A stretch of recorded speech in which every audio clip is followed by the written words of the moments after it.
You are listening to Zero Trust Unlocked, a practical guide to modern cybersecurity. Like and subscribe to keep up to date on our latest audiobooks. Zero Trust Unlocked, a practical guide to modern cybersecurity. Cracking the Code of Trust, Why Zero Trust Matters Now. Introduction: The invisible walls have cracked. Imagine your digital world as a grand, fortified castle. For decades, our cybersecurity strategy revolved around this metaphor. Build strong, high walls, firewalls, intrusion prevention systems, dig deep moats, VPNs, and guard the main gate with fierce determination. Once inside the castle, everyone was implicitly trusted. You were safe. This castle and moat approach defined cybersecurity for an era. It worked reasonably well when our castles were physical data centers, our knights were employees working on company-owned devices within the network, and the villages were neatly separated into trusted and untrusted zones. But the digital landscape has changed dramatically. Our castles are no longer single, defined structures. They've become sprawling, borderless empires. Our data resides not just in our dungeons, but also in towering cloud fortresses, on mobile devices scattered across vast distances, and within applications running on servers we don't even own. Our knights now work from coffee shops, airports, and home offices, often using their personal devices. And the attackers? They've evolved from simple raiders to sophisticated, patient spies, state-sponsored actors, and organized crime syndicates, adept at finding the tiniest crack in the wall, or bypassing the front gate entirely with cunning deceptions. Traditional security, built on the premise of a clear inside and outside, is faltering. The invisible walls have cracked, and implicit trust has become cybersecurity's gravest error. The problem with implicit trust: a false sense of security. The core flaw of the traditional castle and moat model lies in its fundamental assumption. Trust everyone and everything once they are inside the perimeter. This implicit trust, once considered a convenience, is now a glaring vulnerability. Consider these scenarios. The inside job: a determined hacker leverages a phishing email to compromise a single employee's laptop. Once that laptop is inside the corporate network, the castle, the implicit trust allows the attacker to move freely, searching for valuable data or pathways to critical systems. They bypass the perimeter defenses meant to keep them out, and now they're an insider. The supply chain sneak in. An attacker compromises a legitimate software vendor. Their product, a common piece of software used by countless organizations, now contains malicious code. When your organization installs an update, this Trojan horse is welcomed directly into your network, bypassing all frontline defenses because it originates from a trusted source. For example, the SolarWinds attack in 2020 demonstrated how sophisticated adversaries could inject malicious code into trusted software updates, leading to widespread breaches in government agencies and private companies that implicitly trusted the vendor. The remote work reality: your employees are working from home, connecting via VPN. Once connected, their home network, which might be less secure, is effectively extended into your corporate network. If their home router is compromised, or their personal device carries malware, that threat can potentially traverse the VPN tunnel into your trusted internal network. The cloud exodus: as organizations migrate applications and data to the public cloud, the traditional perimeter dissolves. What defines inside? When your servers are in a geographical location you don't control, your applications are software as a service, SaaS, like Salesforce or Microsoft 365, and your users access them directly over the internet. The very concept of a single, defensible perimeter evaporates. These situations highlight that the most dangerous threats often originate from, or quickly get to, what we once implicitly trusted. The security focus needs to shift from where a connection originates to what and who is trying to access what resource. The dawn of zero trust: never trust, always verify. Enter zero trust. It's not just a buzzword. It's a radical, yet profoundly logical shift in how we approach cybersecurity. The core philosophy of zero trust is disarmingly simple: never trust, always verify. This isn't about distrusting your employees or partners. It's about eliminating the mistaken assumption that anything within your defined network boundary is inherently safe. Instead, every access request, whether from inside or outside the network, is treated as if it originated from an untrusted environment. This concept isn't entirely new. The seeds of zero trust began to sprout as early as 2004 with the Jericho Forum, a group of cybersecurity experts who recognized the deparameterization of networks. They predicted that networks would become inherently insecure, and that security needed to move from the network edge to the data itself.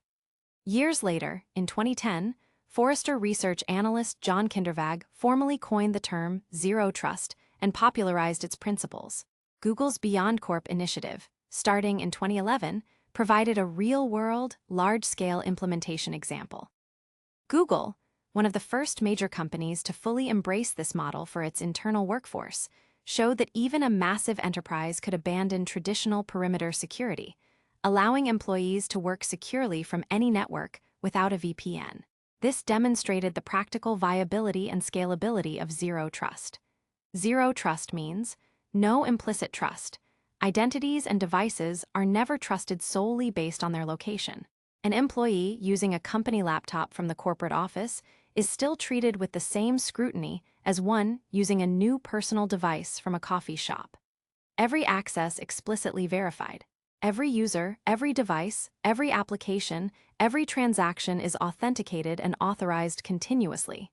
This isn't a one-time check. It's ongoing, adapting to changes in context. Least privilege. Users and devices are granted only the minimum access necessary to perform their specific task, and for the shortest possible time. If an accountant only needs access to the financial system for 2 hours, their access can be automatically revoked afterward. It's a security model built on certainty, not assumption. Why now? The driving forces behind zero trust's rise. The acceleration of zero trust adoption isn't accidental. Several powerful trends have converged, making this philosophy not just a good idea, but a business imperative. Digital transformation and cloud adoption.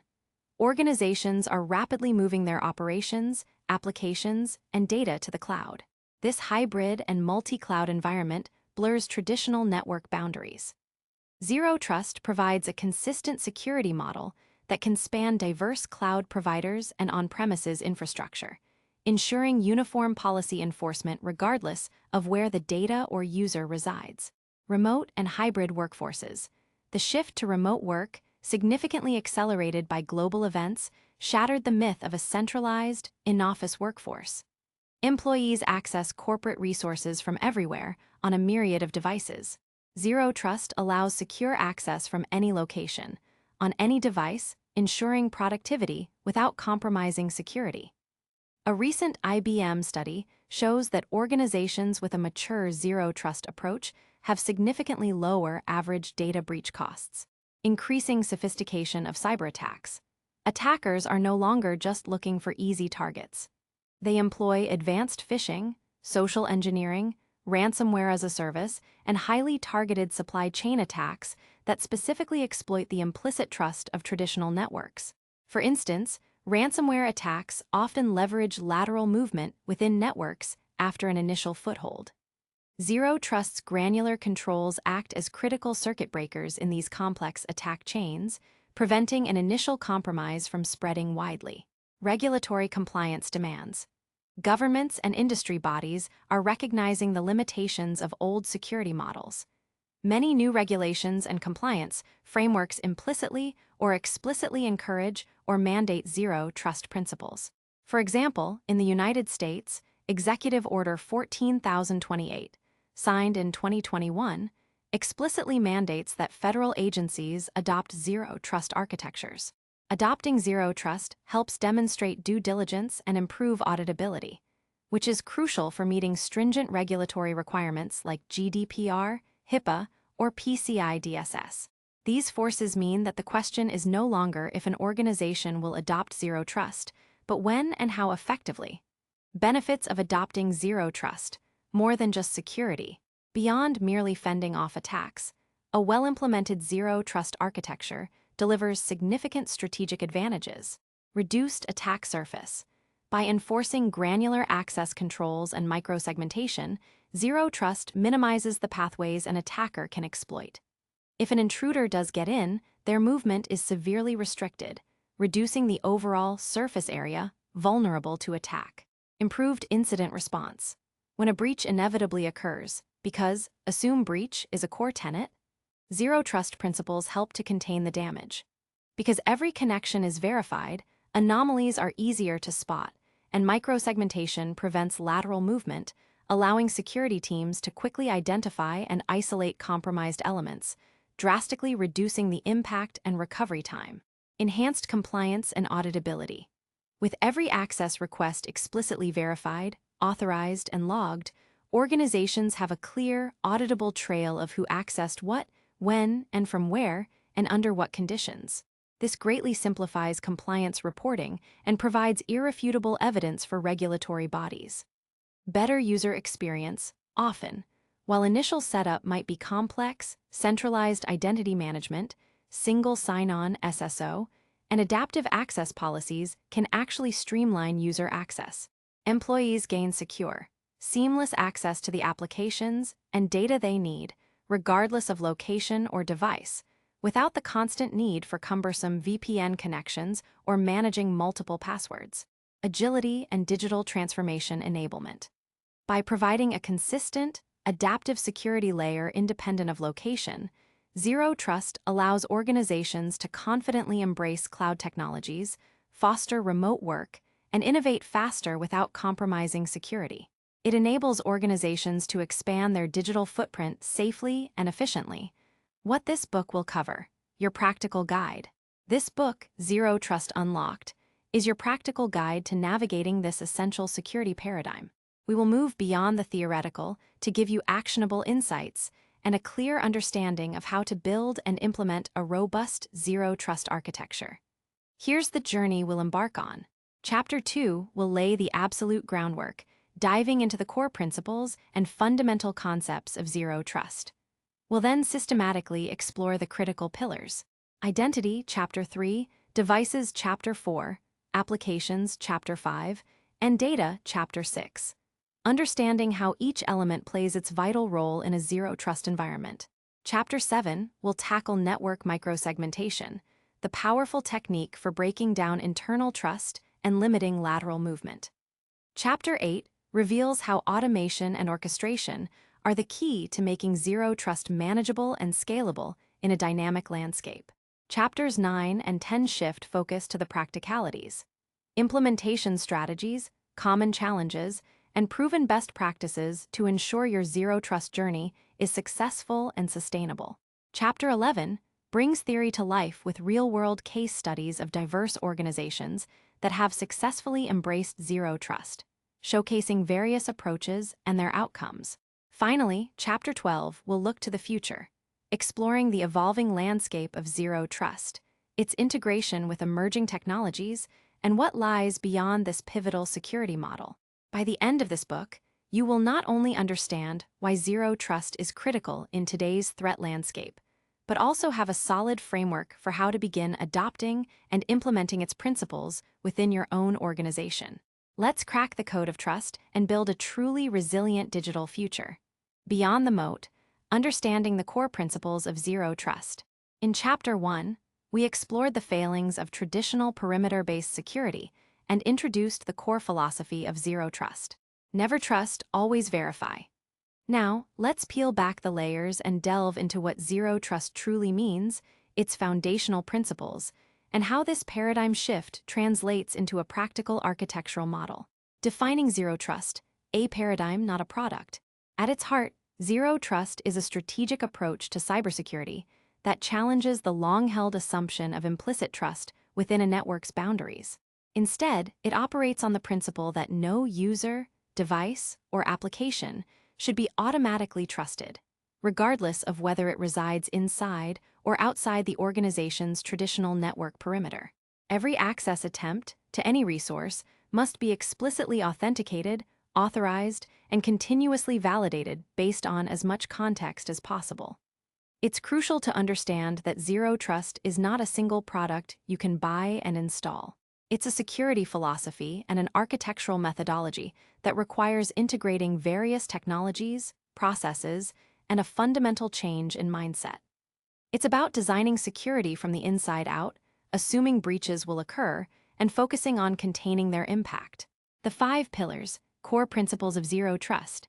While zero trust can be implemented in many ways, the U.S. National Institute of Standards and Technology, NIST, Special Publication 800-207, titled Zero Trust Architecture, provides a widely accepted framework built around several core tenets.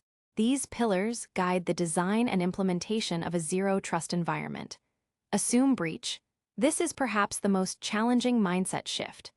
Rather than believing you can prevent all attacks, zero trust assumes that a breach will happen or perhaps has already happened. This forces security professionals to design systems that minimize damage and enable quick detection and response, focusing on microsegmentation and least privilege to contain any unauthorized access. It's about building resilience and minimizing the blast radius of any compromise. Verify explicitly. This principle dictates that all access attempts must be rigorously authenticated and authorized before access is granted. This involves more than just a username and password. It means authenticating the user's identity, verifying the device's health and configurations, checking the specific application or service requesting access, and often incorporating other contextual factors like location, time of day, and user behavior. No element is inherently trusted. Everything is explicitly verified. Least privilege access. This fundamental security concept is amplified in zero trust. Users and processes are granted only the minimum level of access necessary to perform their specific tasks and for the shortest possible duration. This is often referred to as just-in-time and just-enough access. For example, an employee might need access to a particular database for an hour to complete a report. After that, their access is automatically revoked until explicitly requested and re-verified. Microsegmentation. Imagine dividing a large open office into many smaller individual rooms, each with its own locked door and access control. Microsegmentation does this for your network and applications. Rather than having a large, flat network where once inside, attackers can move freely, lateral movement, microsegmentation breaks the network into tiny, isolated segments, often down to individual workloads or applications. Unique security policies are then applied to each segment, dramatically limiting an attacker's ability to move laterally even if they compromise one part of the system. Context-based decisions. Zero trust relies on dynamic, context-aware security policies. Access decisions are not static. They evolve based on a wide range of real-time information. This context includes identity. Who is the user or what is the service account? What are their roles and attributes? Device posture. Is the device patched, healthy, compliant with security policies? Is it company-owned or personal? Application service. What resource is being requested? Does it contain highly sensitive data? Environmental attributes. What is the user's location? What time is it? Is the network connection secure? Behavioral anomalies. Is this access request unusual for this user or device? For example, is someone trying to access a critical server from an unusual geographic location late at night? By analyzing this rich context, zero trust ensures that access is granted only when all conditions are met, adapting in real time to the changing threat landscape. Zero trust versus traditional security. A fundamental shift. To truly grasp the power of zero trust, let's use a simple analogy. Think of a bank vault versus a typical house. The traditional house, traditional security. You have a strong front door, firewall, and perhaps an alarm system. Once you open the front door and enter, you have free roam of the entire house. The kitchen, living room, bedrooms. There's an assumption that anyone who got past the front door belongs there and can be trusted inside. If a burglar gets past the front door, they have access to everything. The bank vault, zero trust. To get into the bank building, you need to be identified at the entrance. Then, to enter the main vault area, you need another check. To access your specific safe deposit box within the vault, you need your key, the bank's key, and potentially an identity check on the spot. If you want to access a different box, you go through the process again. Even bank employees only have access to the specific areas and information required for their job, and only when they need it. There are cameras everywhere, monitoring unusual behavior inside the bank. Every step is verified, access is granular, and there are many layered controls.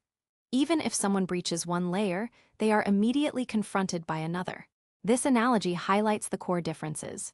Feature traditional security, zero trust architecture.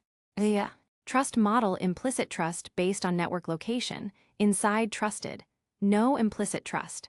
Never trust, always verify. Control point primarily at the network perimeter, firewalls, VPNs, distributed, at every access request to every resource. Guiding principle trust but verify. After initial access, never trust, always verify, continuously. Focus preventing external breaches, containing breaches, and preventing lateral movement. Assumptions perimeter is secure. Internal is safe, breach is inevitable. Internal threats exist. Access, broad access to network once inside granular. Least privilege access to specific resources. Key enablers. The technologies that power zero trust. Zero trust is not a single product, but an integration of various technologies that work together to enforce its principles. These are the categories of tools that form the backbone of a zero trust implementation. Identity and access management, IAM, central to verifying explicitly. This includes multi-factor authentication, MFA, single sign-on SSO, and identity providers that manage user and non-user identities. Endpoint security. Technologies like endpoint detection and response, EDR, and unified endpoint management, UEM, assess device posture, detect threats on endpoints, and enforce device-level security policies. Network segmentation. Tools that enable microsegmentation, such as software-defined networking, SDN, next-generation firewalls, and host-based segmentation solutions. Application security. Technologies like Zero Trust Network Access, ZTNA, that provide secure, context-aware access to specific applications, replacing traditional VPNs. Data security. Data classification tools, data loss prevention, DLP, solutions, and encryption technologies to protect sensitive data wherever it resides. Analytics and visibility.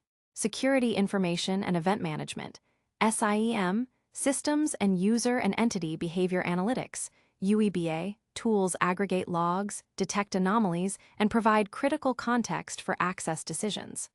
Policy orchestration. The brains that bring it all together, defining, managing, and enforcing security policies across all components. Building blocks of a zero trust architecture, ZTA. NIST SB 800-207 also outlines the fundamental building blocks of a zero trust architecture, providing a blueprint for how these technologies interact. Policy Engine, PE. This is the decision-making component. It evaluates all the inputs, user identity, device posture, resource attributes, environmental factors, threat intelligence, and determines whether access should be granted or denied. It's the brain of the zero trust system. Policy Administrator, PA. The PA acts as an intermediary, taking the decision from the policy engine and translating it into commands that the policy enforcement point can understand and carry out. Policy Enforcement Point, PEP. This is the security technology that actually enforces the access decision. It could be a firewall, a ZTNA gateway, an access proxy, or even an application itself. It sits between the subject requesting access and the resource being requested. Data sources. A variety of sources feed information to the policy engine to make informed decisions. These include Identity Management System, user identities, roles, and attributes, CMDB asset management, information about devices and resources, threat intelligence feeds, real-time information on known threats, logging and event management, SIEM, aggregated security events and activities, data access policies, rules governing access to specific types of data, behavioral analytics, profiles of normal user and device behavior to detect anomalies. Imagine a complex security dance, where the policy engine is the choreographer, the policy administrator relays the steps, and the policy enforcement point is the dancer, executing precise movements based on constant feedback from all the data sources. Zero trust, a journey, not a destination. Implementing Zero Trust is not a one-time project you can finish. It's an ongoing, evolutionary process that requires continuous effort, adaptation, and refinement. As your organization evolves, as threats change, and as new technologies emerge, your Zero Trust architecture will need to adapt. It's a strategic initiative that demands organizational buy-in, especially from leadership, and a commitment to integrating security into every aspect of IT operations.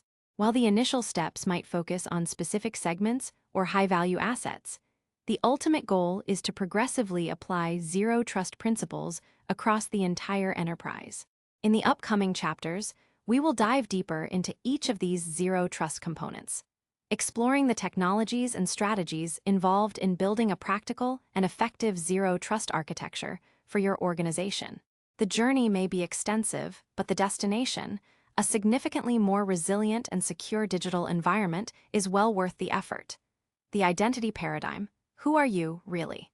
In the traditional castle and moat security model, the network perimeter was considered the primary defense line. Once you were inside the trusted network, verification often became lax. However, as we discussed in Chapter 1 and reinforced in Chapter 2, that perimeter has dissolved. With data and applications scattered across clouds and devices accessing resources from anywhere, the question, "Are you inside or outside?" is no longer sufficient. The new, paramount question becomes, who are you, and are you allowed to access this specific resource right now? This shift puts identity at the absolute center of the Zero Trust universe. If the old perimeter was the network, the new perimeter is the individual user, the device they are using, and the application they are trying to access. Identity, encompassing both human users and non-human entities like applications, services, and devices, is the new control plane. Identity as the new perimeter. Think of your identity not as a static badge, but as a dynamic profile that determines your access rights. In a Zero Trust model, every time you attempt to access an application, a file, or even just log in, your identity is verified. Critically, this verification isn't just, are you who you say you are? Authentication, but also, are you allowed to do what you're trying to do? Authorization, and is the context of this access appropriate? This continuous, context-aware verification of identity becomes the foundational block upon which all other Zero Trust principles are built. This approach acknowledges that a compromised identity is often the most direct path to a breach. If an attacker steals your login credentials, they can impersonate you and often gain access to sensitive systems, bypassing many other security controls. By making identity the focus, Zero Trust aims to prevent such impersonations, or, if they occur, to limit their damage by continuously reevaluating access requests. Identity and Access Management, IAM in Zero Trust. To elevate identity to this central role, organizations need robust identity and access management, IAM, systems. IAM is the framework of policies and technologies that ensure the right individuals and non-human entities have the appropriate access to company resources at the right time. Here are the critical components of IAM within a Zero Trust architecture. Centralized Identity Providers, IDPs. Instead of having separate user accounts for every application, a centralized identity provider acts as the single source of truth for all identities. Whether it's an on-premises solution like Microsoft Active Directory or cloud-based services like Okta, Azure Active Directory, or Ping Identity, the IDP authenticates users and issues trust assertions to applications. This simplifies management, improves security, and provides a consistent identity experience. Single sign-on, SSO. SSO allows users to log in once with a single set of credentials and then access multiple applications and services without re-entering their username and password. While convenient for users, its primary security benefit in Zero Trust is centralizing authentication through the IDP. This ensures that every login attempt goes through the same rigorous verification process, including multi-factor authentication, before granting access to various resources. Multi-factor authentication, MFA, the non-negotiable cornerstone. If there's one single control that epitomizes verify explicitly for identity, it's MFA. MFA requires users to provide 2 or more verification factors to gain access to a resource. These factors typically fall into 3 categories: something you know, e.g., password PIN; something you have, e.g., phone with authenticating app, hardware token, smart card; something you are, e.g., fingerprint, facial recognition, voice print. MFA dramatically increases the difficulty for attackers to compromise an account. Even if a password is stolen, the attacker would still need the second factor. In a zero-trust world, MFA is not an option. It's a fundamental requirement for virtually all access, especially for accessing sensitive systems or data. Different types of MFA, from SMS codes, less secure due to SIM swapping risks, to FIDO2 security keys and biometric authentication, offer varying levels of assurance. The stronger the MFA, the more trusted the identity verification. Practical tip: implementing MFA should be one of the very first steps in any zero-trust journey. Start with privileged users, then expand to all users and all applications. Don't compromise on this one. It's your strongest defense against credential theft. Conditional access policies. Beyond simple yes-no, merely authenticating identity isn't enough for zero trust. Access decisions must be dynamic, adapting to the current context. This is where conditional access policies come into play. These policies use a rich set of attributes to determine if an authenticated user should be granted access to a specific resource. Attributes for conditional access can include user attributes. Is the user an employee, contractor, or partner? What department are they in? What is their current role? Are they a privileged user? Device health. Is the device patched and up to date? Is it running antivirus software? Is it encrypted? Is it company-owned and managed, or a personal device? BYOD. We'll dive deeper into device trust in Chapter 4. Location. Is the user accessing from a known corporate network, a trusted country, or a suspicious geographic region? Time. Is the access attempt during normal business hours or in the middle of the night? Sensitivity of resource.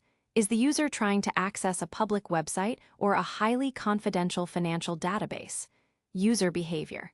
Is the access attempt consistent with the user's typical behavior? By combining these factors, conditional access policies can make highly granular decisions. For example, if an employee logging in from a corporate laptop within the company's network during business hours, access granted. But if the same employee is logging in from an unmanaged personal device from an unusual country, late at night, then deny access or prompt for additional verification. Privileged access management, PAM. Securing the keys to the kingdom. Certain identities hold extraordinary power within an organization. Administrators, developers with access to source code, security professionals, and service accounts controlling critical infrastructure. These are privileged identities, and they are prime targets for attackers. Privileged access management, PAM, focuses specifically on securing, monitoring, and managing these identities and their access. PAM solutions ensure that privileged credentials are not hard-coded, are regularly rotated, and are only used when absolutely necessary, often through just-in-time access models. An example might be an administrator needing to access a critical server. Instead of having standing administrative access, they might request temporary, elevated privileges, which are automatically revoked after a set time or task completion. This significantly limits the window of opportunity for an attacker if a privileged account is compromised. Behavioral analytics, spotting the imposter. Even with strong MFA and conditional access, sophisticated attackers can sometimes bypass initial controls or use compromised credentials. This is where user and entity behavior analytics, UEBA, becomes critical. UEBA tools analyze historical patterns of user and entity behavior to detect anomalies that might indicate a compromise. Imagine an employee who usually logs in from New York using a corporate laptop and accesses sales reports. If suddenly that same employee attempts to log in from a foreign country using a personal device and tries to access the human resources database, a UEBA system would flag this as highly suspicious. It's too unusual, too far outside their established pattern. These systems learn what normal looks like and alert security teams to deviations, providing another layer of continuous verification. Case study snippet. The financial firm's close call. A large financial institution had implemented robust MFA and conditional access, believing their identity layer was strong. One night, an alert popped up on their security dashboard. An employee, Sarah, typically an analyst in the marketing department, was attempting to access the company's M&A, mergers and acquisitions database, a highly restricted resource, from a newly registered IP address in a country she had never visited. The access attempt was denied due to the conditional access policy's location restriction. However, the UEBA system flagged a more subtle anomaly. While denied access to M&A, Sarah's account then made a series of rapid, unusual downloads of marketing collateral from her approved cloud storage, far more than her usual activity. This pointed to an account takeover. It turned out Sarah had fallen victim to a sophisticated phishing scheme the previous week. While the initial M&A access was blocked, the UEBA system, by recognizing unusual behavior within her approved scope, raised a critical alarm. The security team was able to intervene, isolate the compromised account, and prevent data exfiltration before any significant damage occurred. This illustrated that even with initial blocks, continuous behavioral monitoring is key to catching stealthy attacks. Identity governance and administration, IGA, the life cycle of trust. Finally, identity governance and administration, IGA, oversees the entire life cycle of identities and their access rights, from creation to termination. It ensures that access privileges are consistently aligned with business roles, regulatory requirements, and the principle of least privilege. IGA solutions help automate tasks like provisioning, granting access when an employee joins a team, deprovisioning, removing access when an employee leaves, and access reviews, periodically checking that everyone still has only the access they need. Without strong IGA, privileged access can accumulate over time, creating privilege creep and significant security risks. In summary, identity is no longer just about authenticating users. It's about establishing, managing, and continuously validating the digital persona of every user and non-human entity within your environment. It's the cornerstone of a never trust, always verify mindset, setting the stage for how devices, applications, and data access will be secured in the subsequent layers of your zero trust architecture. In the next chapter, we'll turn our attention to the devices that these identities use and how to integrate them into our zero trust model. Trusted devices, trusted access. Securing endpoints in a borderless world. In the journey towards zero trust, we've firmly established identity as the new perimeter. But what if a trusted identity is using an untrusted, compromised device? It's like giving the key to your bank vault, your identity, to someone, but that someone is wearing a bomb. The key is valid, but the context is deadly. Devices, laptops, desktops, mobile phones, tablets, servers, IoT sensors, and even industrial control systems are the primary interfaces through which users and services interact with our digital resources. Each one represents a potential entry point for attackers if not properly secured and validated. In a borderless world where work happens anywhere, on any device, ensuring the trustworthiness of these endpoints becomes paramount. The device as an attack vector. Traditional security often treated devices inside the perimeter as inherently secure, or at least adequately protected by traditional antivirus software. This assumption is dangerous. Cybercriminals continuously target endpoints because they are rich sources of credentials, sensitive data, and serve as launchpads for lateral movement deeper into networks. A compromised device can offer a foothold. Malware on a user's laptop, for example, can be an attacker's initial way into the corporate network. Facilitate lateral movement. Once inside, an attacker can use the compromised device to scan for vulnerabilities on other devices and servers, spreading their influence. Exfiltrate data. Sensitive company data stored locally on the device or accessible from it can be stolen. Enable impersonation. With access to a device, attackers can often gain access to the user's sessions and even trick multi-factor authentication if not implemented robustly. Zero Trust explicitly addresses this by treating every device as potentially hostile until its trustworthiness is continuously verified. Device posture and health checks. What makes a device trusted? In a zero trust model, a trusted device is not merely one that belongs to the organization. Its trustworthiness is dynamically assessed based on its posture and health. Device posture refers to the security state and configuration of an endpoint at any given moment. A device is considered healthy or trusted if it meets predefined security criteria, which may include patch level. Is the operating system and critical software up to date with the latest security patches? Outdated software is a common exploit vector. Security software status. Is antivirus anti-malware software installed, running, and updated?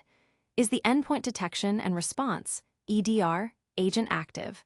Configuration compliance. Is the device configured according to organizational security policies?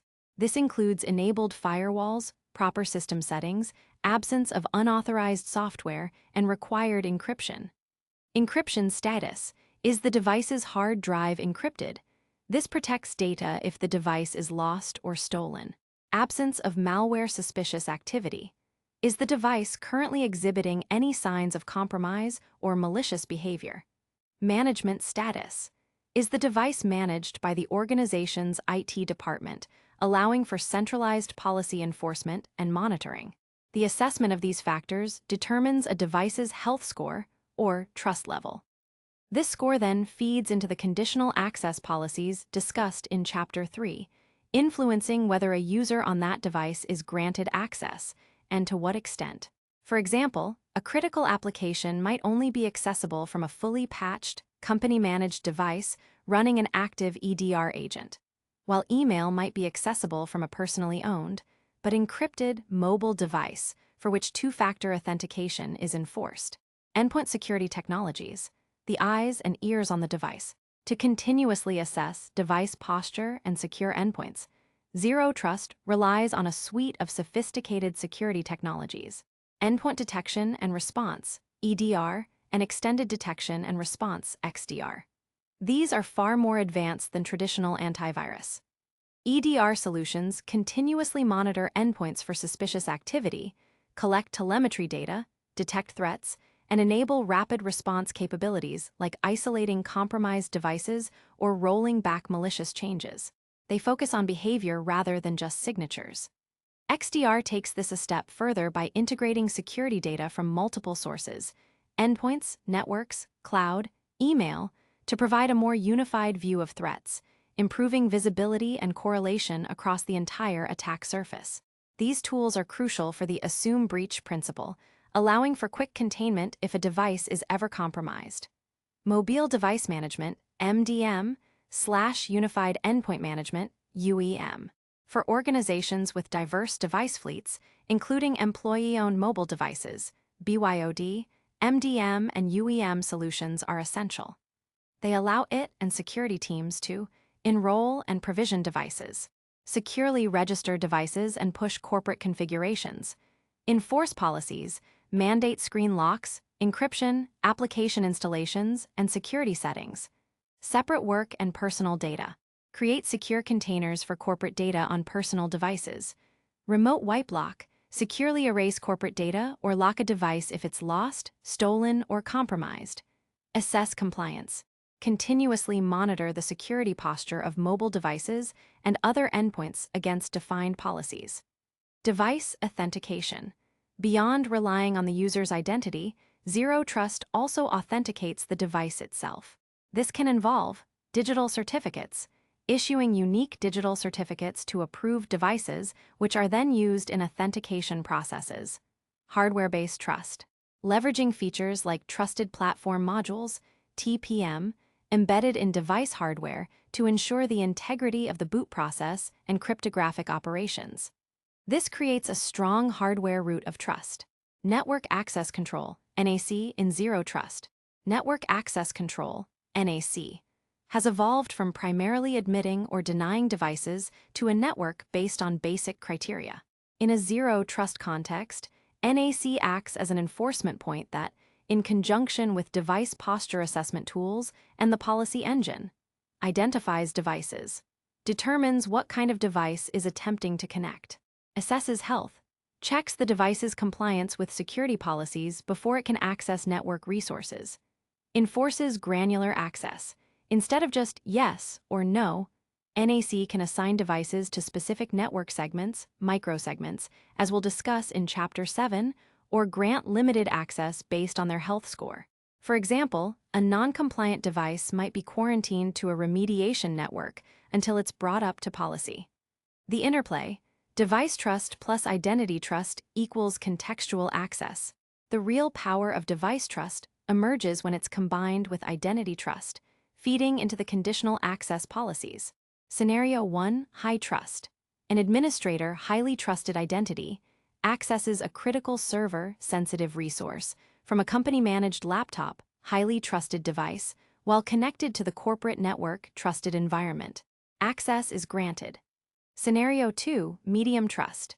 An employee trusted identity accesses a document collaboration tool, medium sensitivity resource from a personal mobile phone, less trusted device, over an unsecured coffee shop Wi-Fi, less trusted environment. Access might be granted but with additional restrictions, such as read-only access or requiring a higher level of MFA due to the increased risk. Scenario 3, low trust. An unknown user, untrusted identity, attempts to access any resource from a newly registered device, untrusted device, from a suspicious location. Access is immediately denied.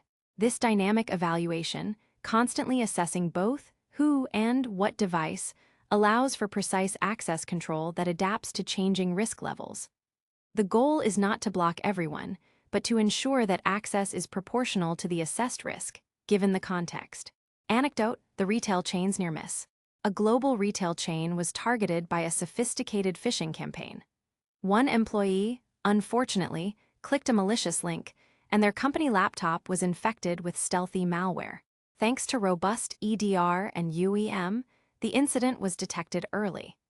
The EDR system observed unusual process injection and attempted communication with a known command and control server. Simultaneously, the UEM tool flagged that the device's security configuration had been tampered with. Because the retail chain had implemented zero trust principles, including strong device posture checks, the conditional access policies immediately reacted. The laptop's health score plummeted. Any subsequent attempt by the compromised laptop to access internal applications, even with the employee's valid identity already authenticated, was automatically flagged and denied by the policy enforcement points. Simultaneously, the EDR system automatically isolated the compromised laptop from the network, preventing any lateral movement. This rapid identification and automated containment, driven by understanding the device's health, prevented what could have been a catastrophic breach, buying the security team critical time to investigate and remediate. By leveraging technologies that provide deep visibility and control over endpoints, organizations can ensure that even when an identity is legitimate, the device it uses does not become the weakest link in their security chain. In the next chapter, we'll shift our focus from the devices themselves to the applications and services that users and devices are trying to access. Application resilience. Building trust for software and services. We've established that in a zero-trust world, identity is the new perimeter, and devices must be continuously verified for trustworthiness. But what are identities and devices ultimately trying to access? Often, it's an application. From your daily email client and communication platforms to complex enterprise resource planning, ERP, systems, and bespoke internal tools, applications are the conduits through which users interact with data and functionality. They are the gateway to virtually every organizational process. This makes applications themselves critical attack surfaces. A vulnerability in an application, a misconfigured access setting, or inadequate controls around application programming interfaces, APIs, can allow an attacker to bypass even the strongest identity and device security. In a zero-trust architecture, applications are not implicitly trusted merely because they are hosted within a seemingly secure network segment. Instead, access to applications, and the data they house must be meticulously controlled and continuously verified. Applications as the gateway. Think of applications as specialized tools. You wouldn't give everyone in your organization access to every tool in the workshop, especially the dangerous or highly sensitive ones. Similarly, in a zero-trust environment, access to each application is granted based on rigorous evaluation of the user's identity, the device's trustworthiness, and the specific context of the request. This means moving away from a traditional model where, once you're on the network, you can see and perhaps interact with many applications. Instead, Zero Trust dictates that a user should only be able to see and connect to the specific applications they are authorized to use and nothing more. Application access control, granular and dynamic. The core of securing applications in Zero Trust lies in extremely granular access control. This goes beyond a simple login and logout. It involves identity-based access, ensuring only authorized users, including non-human service accounts, can initiate connections to an application. This relies heavily on the identity and access management (IAM) principles discussed in Chapter 3. Contextual access, leveraging all available context, user role, device health, location, time, and even risk scores, to determine if access should be granted or denied, and what level of access, e.g., read-only versus read-write, is appropriate at that moment. For example, a financial application might allow an accountant to view quarterly reports from a corporate office, but only read-only access from a remote location, and no access at all if their device is deemed unhealthy. Authentication and authorization for every micro-interaction. For sensitive applications, access might be continuously challenged, even after initial login. This could involve re-authenticating for specific high-value actions within the application, e.g., approving a large transaction.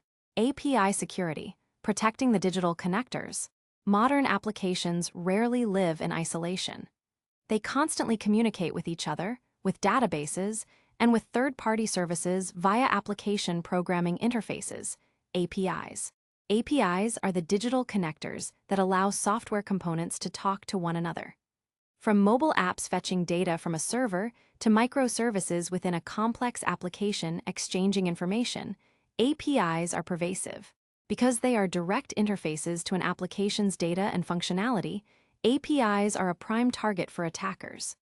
In a zero-trust model, every API call must be treated as an access request subject to the same never trust, always verify principles. This involves API authentication and authorization, ensuring that only authorized applications or users can call specific APIs, often using robust token-based authentication. Rate limiting, preventing brute force attacks or denial of service attempts by limiting the number of requests an API can receive within a certain timeframe. Input validation, protecting against injections and other manipulation attempts by rigorously checking all data received via API calls. Continuous monitoring, detecting unusual patterns of API calls that might indicate an attack or abuse. Software-defined perimeters, SDP, Zero Trust Network Access, ZTNA. Applications beyond the VPN. One of the most significant shifts in application access in Zero Trust is the move away from traditional virtual private networks, VPNs, towards Zero Trust Network Access, ZTNA, often referred to as software-defined perimeters, SDP. The VPN problem. A traditional VPN, when connected, essentially extends your corporate network to the user's device. This gives the user broad network access, making them, inside the castle, potentially exposing every application on that network to their device. If the remote device is compromised, it can then potentially scan and access other internal applications, spreading malware or enabling lateral movement. How ZTNA works, the alternative. ZTNA flips this model. Instead of connecting users to the network, it connects them only to the specific applications they are authorized to access on a granular, per-session basis. Here's a simplified breakdown. Identity verification. The user's identity is authenticated and authorized via the IDP Chapter 3. Device posture check. The user's device is assessed for health and compliance, Chapter 4. Policy engine decision. Based on the identity, device, and other contextual factors, the policy engine determines which specific applications the user is allowed to access. Secure, direct connection. A secure, encrypted, one-to-one connection is established directly between the user's device and the authorized application via a ZTNA gateway or controller. The user never gains access to the underlying network segment hosting the app, nor can they see other unauthorized applications. Comparison: ZTNA versus VPN using a simple, relatable analogy. VPN is like giving a guest a key to your entire house. Once they are inside, they can walk through any room, even if they only came to get a glass of water from the kitchen. If they have malicious intent or are unknowingly carrying a contagion, they could easily spread it throughout your home. ZTNA is like giving a guest a secured, guided path directly to the kitchen sink. They can only go to that specific location, perform their task, get water, and then their access to that specific path is closed. They cannot see or access any other room in the house. If they try to deviate, their access is immediately cut off. ZTNA significantly reduces the attack surface, improves segmentation, and provides much better visibility and control over application access, making it a cornerstone of zero-trust architectures for remote and distributed workforces. Cloud applications, extending zero-trust principles. The widespread adoption of cloud computing means that applications are no longer just in private data centers. They reside in software as a service, SaaS, e.g., Salesforce, Microsoft 365, Workday, applications where you consume a service hosted by a third party. Platform as a service, PaaS, e.g., AWS Elastic Beanstalk, Azure App Service, where you deploy your code to a provider's infrastructure. Infrastructure as a service, IaaS, e.g., AWS EC2, Azure VMS, Google Compute Engine, where you manage virtual machines and networks in the cloud. Zero Trust extends seamlessly to these environments. While the underlying infrastructure is managed by the cloud provider for SaaS and PaaS, organizations are still responsible for controlling who accesses their data within those applications. This involves integrating SaaS/PaaS with corporate IDP, ensuring all access leverages your central identity provider for single sign-on and MFA enforcement. Cloud Access Security Brokers, CASB. These tools act as a security policy enforcement point between cloud application users and the cloud applications themselves. CASBs can ensure compliance, enforce data loss prevention, DLP, policies, identify shadow IT, and monitor user activity within SaaS applications. Cloud Security Posture Management, CSPM, and Cloud Workload Protection Platforms, CWPP/Cloud Native Application Protection Platforms, CNAPP.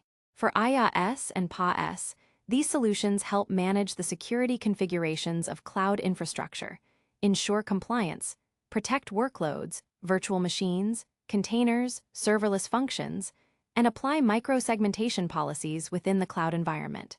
Application Security Testing, AST, building trust from the ground up. True application resilience isn't just about securing access. It's about building secure applications from the ground up and continuously validating their security. This falls under the umbrella of Application Security Testing, ASD, which integrates security checks throughout the software development lifecycle, SDLC, a concept often called DevSecOps.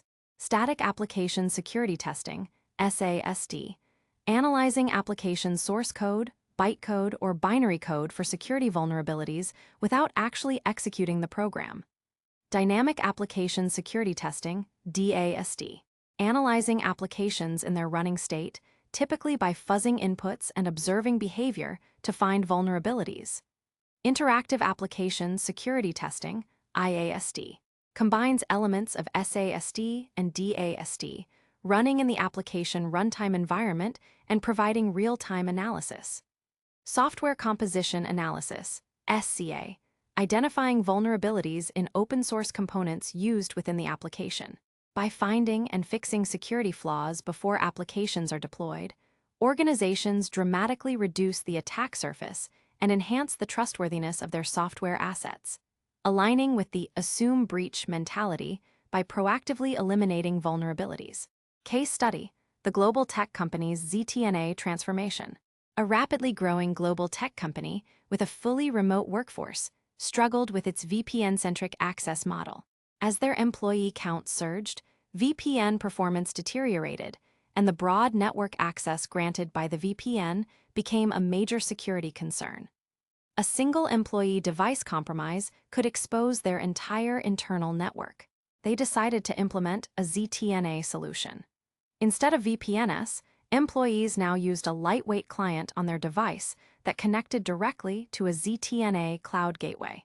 When an employee needed to access a specific application, e.g., internal wiki, HR system, development tools, their identity was first verified via their Okta SSO, their corporate laptop's health was checked by their EDR solution.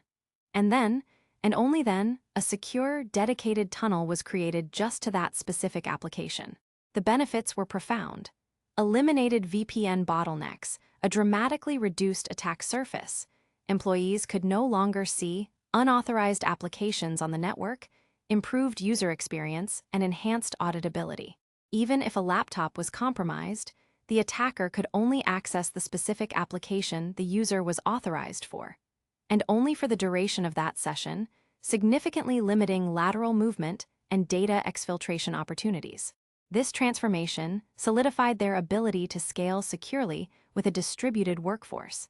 Securing applications with zero trust creates a fortress around your most valuable digital assets. By enforcing granular access, protecting APIs, adopting ZTNA, embracing cloud security best practices, and integrating security into the development lifecycle, organizations can ensure that their software and services remain resilient against ever-evolving threats. Next, we will explore the ultimate goal of many cyberattacks, the data itself, and how zero trust protects your most valuable asset. Guarding the crown jewels, protecting data with zero trust. If identity is the new perimeter, Chapter 3, devices are the trusted tools, Chapter 4, and applications are the controlled gateways, Chapter 5, then data is ultimately the treasure zero trust is designed to protect. In the realm of cybersecurity, data truly represents the crown jewels of any organization: customer records, intellectual property, financial details, strategic plans, employee information, and critical business operations. Its compromise or loss can lead to devastating financial, reputational, and legal consequences. Every element of a zero-trust architecture, from verifying identities and devices to controlling network access and securing applications, ultimately converges on one objective: ensuring that only authorized entities can access, use, and manage data under strictly controlled conditions. Data as the ultimate target. Cybercriminals and malicious actors are not just attacking your systems for fun. They are almost always after your data. Whether it's to sell private information on the dark web, hold it for ransom, gain a competitive advantage, or simply cause disruption, data is the ultimate prize. Traditional security often protected the systems that held the data, but zero trust flips this by focusing directly on the data itself, regardless of where it resides or moves. Data classification and labeling. The foundation. Before you can protect data effectively, you must first understand what data you have, where it is located, and how sensitive it is. This is the purpose of data classification and labeling. It's the foundational step for any robust data protection strategy, including zero trust. Data classification is the process of categorizing data based on its sensitivity, criticality, and regulatory requirements. Common classification levels might include public, information that can be freely shared, e.g., marketing materials, press releases. Internal use only, general business information that is not intended for external release, e.g., internal meeting notes, general policies. Confidential, sensitive business information that, if disclosed, could cause moderate harm, e.g., project plans, sales forecasts. Restricted, highly confidential, highly sensitive and critical data that, if disclosed, could cause severe or catastrophic harm, e.g., customer financial data, intellectual property, PII, healthcare records. Once data is classified, labeling involves physically or digitally tagging data elements, so that systems and individuals can consistently identify its sensitivity. These labels, e.g., confidential financials, restricted PII, then inform and trigger security policies. Analogy: think of data as the contents of different vaults. You wouldn't store priceless diamonds in the same vault as spare office supplies. Data classification and labeling is like assigning each piece of data to its appropriately secured vault, based on its value and sensitivity. Every level of vault requires specific keys and permissions. Data loss prevention, DLP, preventing unintended leaks. Even with strict access controls, data can accidentally or maliciously leave an organization's control. Data loss prevention, DLP, technologies are designed to prevent sensitive data from being transferred, copied, or transmitted outside authorized channels.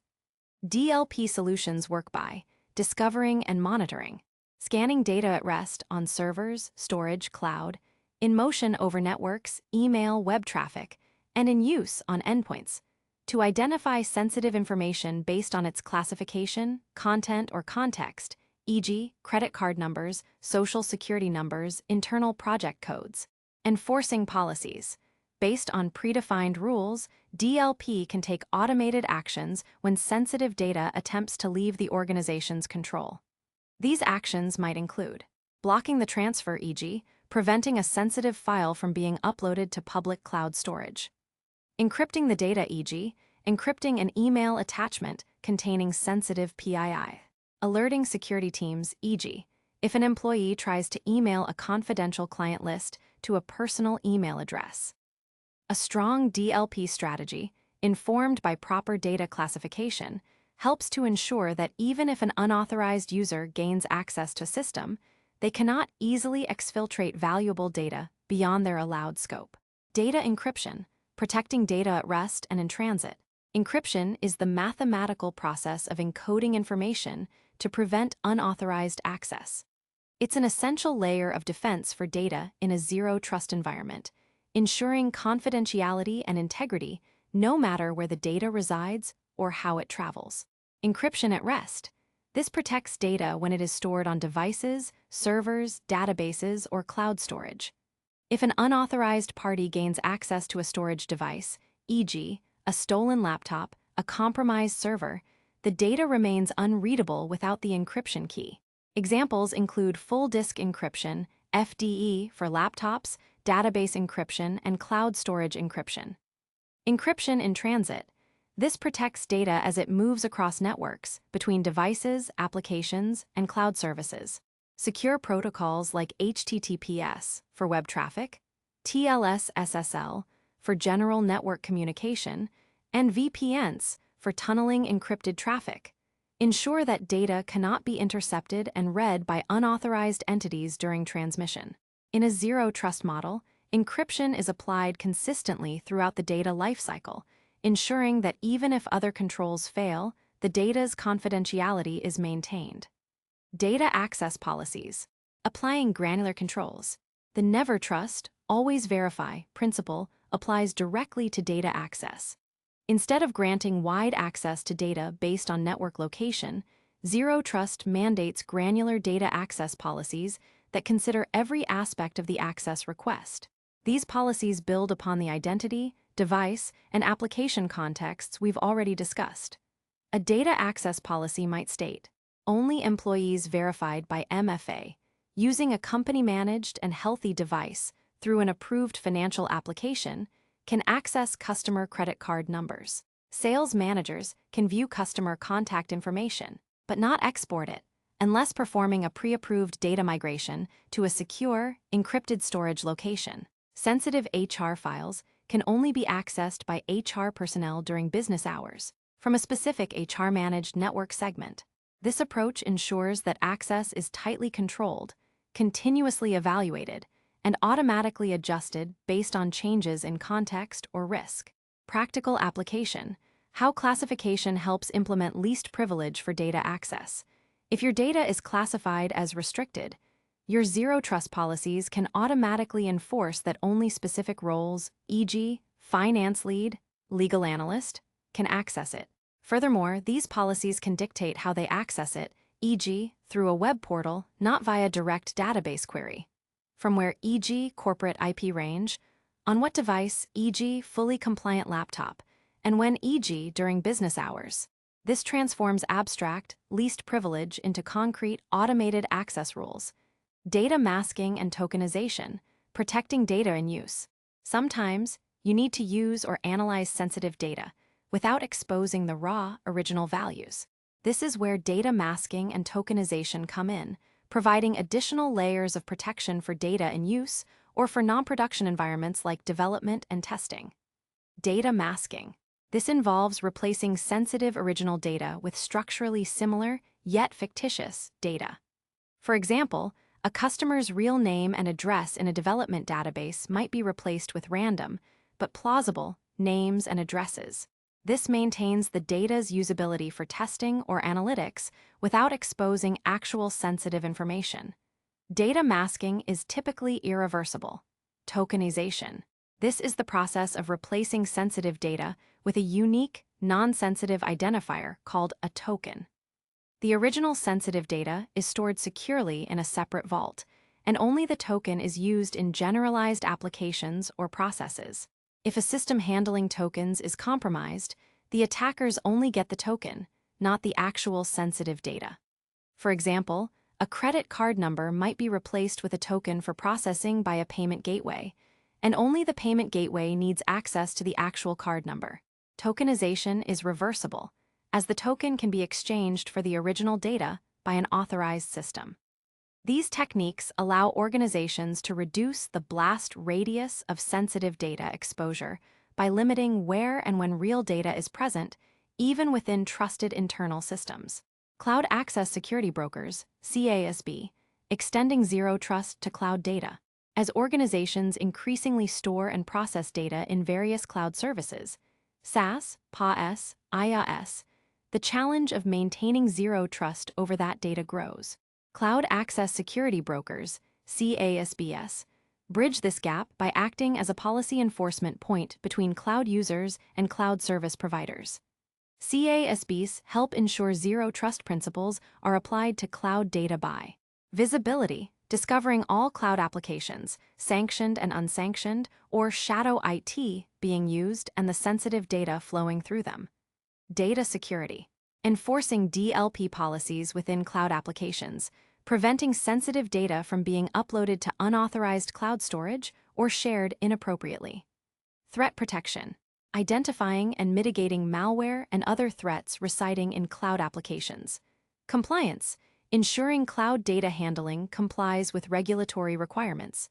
Contextual access, applying granular access policies to cloud applications and data based on user identity, device posture, and location, just as if the data were on premises.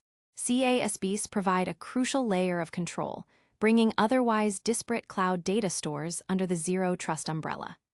In conclusion, data protection in a zero trust environment is not an afterthought but a central pillar. By classifying your data, applying robust encryption, implementing sophisticated DLP, and enforcing granular, context-aware access policies, you can ensure that your most valuable assets remain secure. This comprehensive, data-centric approach ensures your crown jewels are guarded even when other defenses might be breached. Our next chapter will delve into a powerful technique for enforcing these data access policies and containing breaches. Microsegmentation, microsegmenting the empire, network security without perimeters. We've explored how zero trust puts identity, devices, applications, and data at the forefront of security. But how do we ensure that the network itself becomes an enforcer of these fine-grained policies, rather than a wide-open highway for threats? The answer lies in microsegmentation, a powerful technique that reshapes network security, moving it from a broad, perimeter-focused approach to one that enforces granular access down to, and even within, individual workloads. The flaw of flat networks, why traditional networks fail. Traditionally, once an attacker breached the network perimeter, they often found themselves within a relatively flat, internal network. This is akin to an open-plan office building where, once past the reception desk, employees can walk freely to any department, any office, or even the server room. While there might be some internal firewalls separating major departments, the implicit assumption is that anything inside is generally safe. This flatness is a critical vulnerability. If an attacker gains a foothold on just one device or server within your network, say, via a sophisticated phishing attack on an employee's laptop or by exploiting a vulnerability in a web server, they can often move laterally with relative ease. This lateral movement allows them to explore the network, elevate privileges, discover sensitive data, and ultimately reach their target. This is how ransomware spreads rapidly across an organization, how data exfiltration occurs stealthily, and how advanced persistent threats, APTEs, maintain a long-term presence. The moat might have been crossed, and now the castle's interior is one big, interconnected room. The power of microsegmentation, dividing the empire. Microsegmentation is the antithesis of the flat network. It's the process of logically dividing your network into many small, isolated segments, often down to the individual application, workload, or even process level. Instead of one large, interconnected office, imagine a building where every single desk, every server rack, every application component is in its own reinforced glass office with its own coded entry system. Each microsegment has its own distinct security policies, defining precisely who and what can communicate with it. This means that communication between segments, even if they are on the same physical network or server, is strictly controlled, adhering to the principle of least privilege. For example, a web server microsegment might only be allowed to communicate with a specific application server and a specific database server, and nothing else, even if those are all in the same data center rack. How microsegmentation works: policy-driven isolation. Microsegmentation isn't just about creating more VLANs or subnets, though these can be building blocks. It's largely driven by software-defined policies that apply at the workload level, irrespective of the underlying physical network topology. There are generally two main approaches: network-based microsegmentation. This involves enforcing segmentation policies within the network infrastructure itself, often utilizing technologies like software-defined networking, SDN, network function virtualization, NFV, or next-generation firewalls that can operate at a very granular level. Policies are applied to network traffic as it flows between different virtual or physical network segments. Host-based microsegmentation. This approach enforces policies directly on the individual servers or endpoints. Agents installed on each workload, physical server, virtual machine, container enforce traffic rules, acting like mini firewalls that control inbound and outbound connections for that specific workload.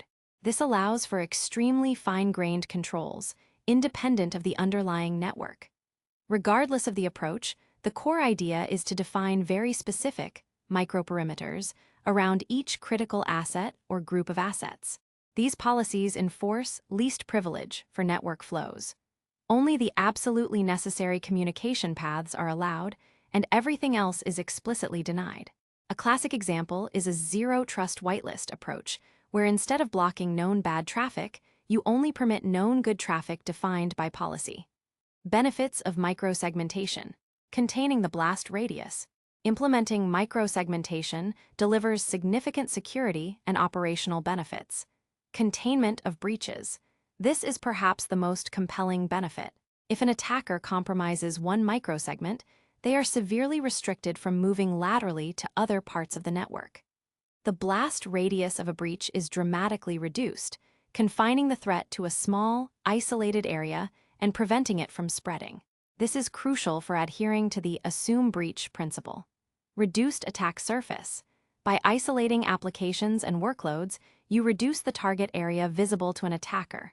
If a server is only allowed to communicate with its database, an attacker can't use it to probe your HR system or intellectual property servers. Improved compliance.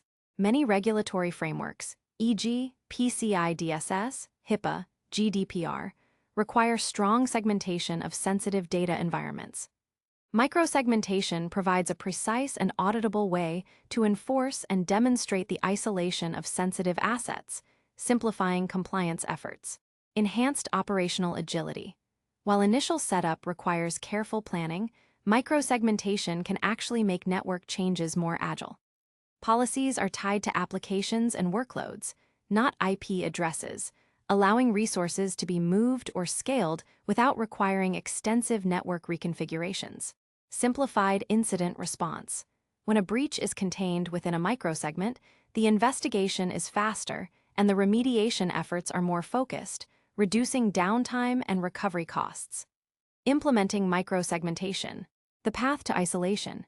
Implementing microsegmentation is a significant undertaking that requires careful planning and a phased approach. Discovery and visibility. You cannot segment what you do not understand. The first critical step is to gain deep visibility into your current network traffic flows and application dependencies. Tools that map communication between applications, servers, and services are essential. You need to know who talks to whom and why. Policy definition. Once you understand your traffic, you can define your microsegmentation policies. This means identifying your critical assets, the protect surfaces of zero trust, grouping related workloads, and then defining the communication rules. This application server needs to talk to that database server on this specific port, and nothing else. Enforcement and monitoring. Policies are then enforced by the chosen microsegmentation technology, host-based agents, network devices, cloud security groups. Continuous monitoring is vital to ensure policies are effective, to detect violations, and to refine rules as application requirements evolve. Phased rollout. Adopting a big bang approach to microsegmentation is risky. Instead, prioritize your most critical applications or sensitive data zones. Start with a zero-tolerance policy on these, then gradually expand to other areas of the network. This allows for learning and adaptation. Visual description. Imagine your traditional corporate network as a sprawling, bustling airport terminal where all gates lead to all other gates. Microsegmentation turns that terminal into an array of isolated, individual airlocks. Each airlock microsegment only opens to a specific destination, authorized communication, and every connection is pre-approved and monitored. This makes it incredibly difficult for an intruder, even if they breach one airlock, to get to another. Case study snippet: the manufacturing company that stopped ransomware. A mid-sized manufacturing company, like many in its industry, relied on a mix of modern IT systems and older operational technology, OT systems that controlled factory machinery. They had invested in new firewalls at their perimeter, but their internal network was relatively flat. When a sophisticated ransomware attack hit, initially targeting an employee's workstation via a phishing email, the EDR system caught the anomaly, but not before the malware executed. Without microsegmentation, such an attack typically would have propagated rapidly across the entire IT network, potentially jumping to the OT network and shutting down production. However, the company had recently begun a microsegmentation project, isolating its critical manufacturing control systems into distinct, policy-controlled segments. The compromised workstation was isolated to a small office and collaboration segment. When the ransomware attempted to communicate with other servers, and especially the OT network, the microsegmentation policies, which explicitly denied any external communication to the OT segment except from a few authorized management servers, blocked the attempts. The ransomware was contained to a single workstation and the small office segment, preventing any lateral spread to critical production systems. The financial and operational impact was contained, proving the principle that when, not if, a breach occurs, microsegmentation is a critical circuit breaker. By adopting microsegmentation, organizations transform their networks from a liability into a key enforcer of zero trust. It ensures that even if an unauthorized entity gains access to one part of your environment, they hit countless walls, severely limiting their ability to cause widespread damage. As we move from theory to practical implementation, the complexity of configuring and managing these granular policies highlights the absolute necessity of our next topic: automation. The automation engine. Orchestrating zero trust at scale. We've journeyed through the foundational elements of zero trust. Identifying who you are identity, validating the health of your tools, devices, controlling access to functionality, applications, securing your most valuable assets data, and segmenting your battlefield, microsegmentation. Each of these components requires continuous, context-aware verification and the enforcement of granular policies. Now, imagine trying to manage this immense complexity manually across thousands of users, devices, applications, and network segments in real time. It would be like trying to manually direct all air traffic for a major global airline network with only a single, old-fashioned telephone. The sheer volume of constantly changing variables, access requests, and potential threats would quickly overwhelm any human security team, leading to slow response times, policy inconsistencies, and critical security gaps. This is why automation is not an optional extra in a zero-trust architecture. It is the essential engine that makes it scalable, effective, and resilient. Automation allows zero trust to operate at machine speed, enforce policies with precision, adapt to dynamic environments, and streamline security operations in a way that minimizes human error and maximizes efficiency. The brain of zero trust, policy engines and orchestration. At the heart of an automated zero trust architecture is the policy engine, PE, which we touched upon in Chapter 2. The policy engine is the central decision-making component, acting as the intelligent core that processes all relevant data to determine whether access should be granted or denied. It continuously consumes information from various data sources across your IT environment. Who is requesting access? From identity providers. What device are they using, and is it healthy? From endpoint detection and response (EDR) and unified endpoint management (UEM) systems. What resource are they trying to reach? Application details, data classification tags. What is the context location, time, previous activity? From various network and behavioral analytics tools. Are there any current threats or vulnerabilities that relate to this request? From threat intelligence feeds. The policy engine takes all this context, compares it against predefined zero-trust policies, and makes a real-time, dynamic decision. It's like an air traffic controller constantly processing thousands of data points, flight plans, weather conditions, aircraft status, pilot credentials, to guide planes safely through complex airspace. Orchestration is the critical partner to the policy engine. While the policy engine makes the decision, orchestration is about coordinating all your disparate security tools and processes to work together seamlessly to execute that decision. It's the conductor that ensures every instrument plays its part in harmony, from authenticating an identity to isolating a device or enforcing a microsegmentation rule. Security orchestration, automation, and response, SOAR. To put this orchestration into practice, many organizations leverage security orchestration, automation, and response, SOAR, platforms. SOAR platforms act as a centralized hub for security operations. They collect security alerts and data from various sources, like SIEMs, EDRs, firewalls, automate repetitive tasks, and help manage and automate incident response workflows.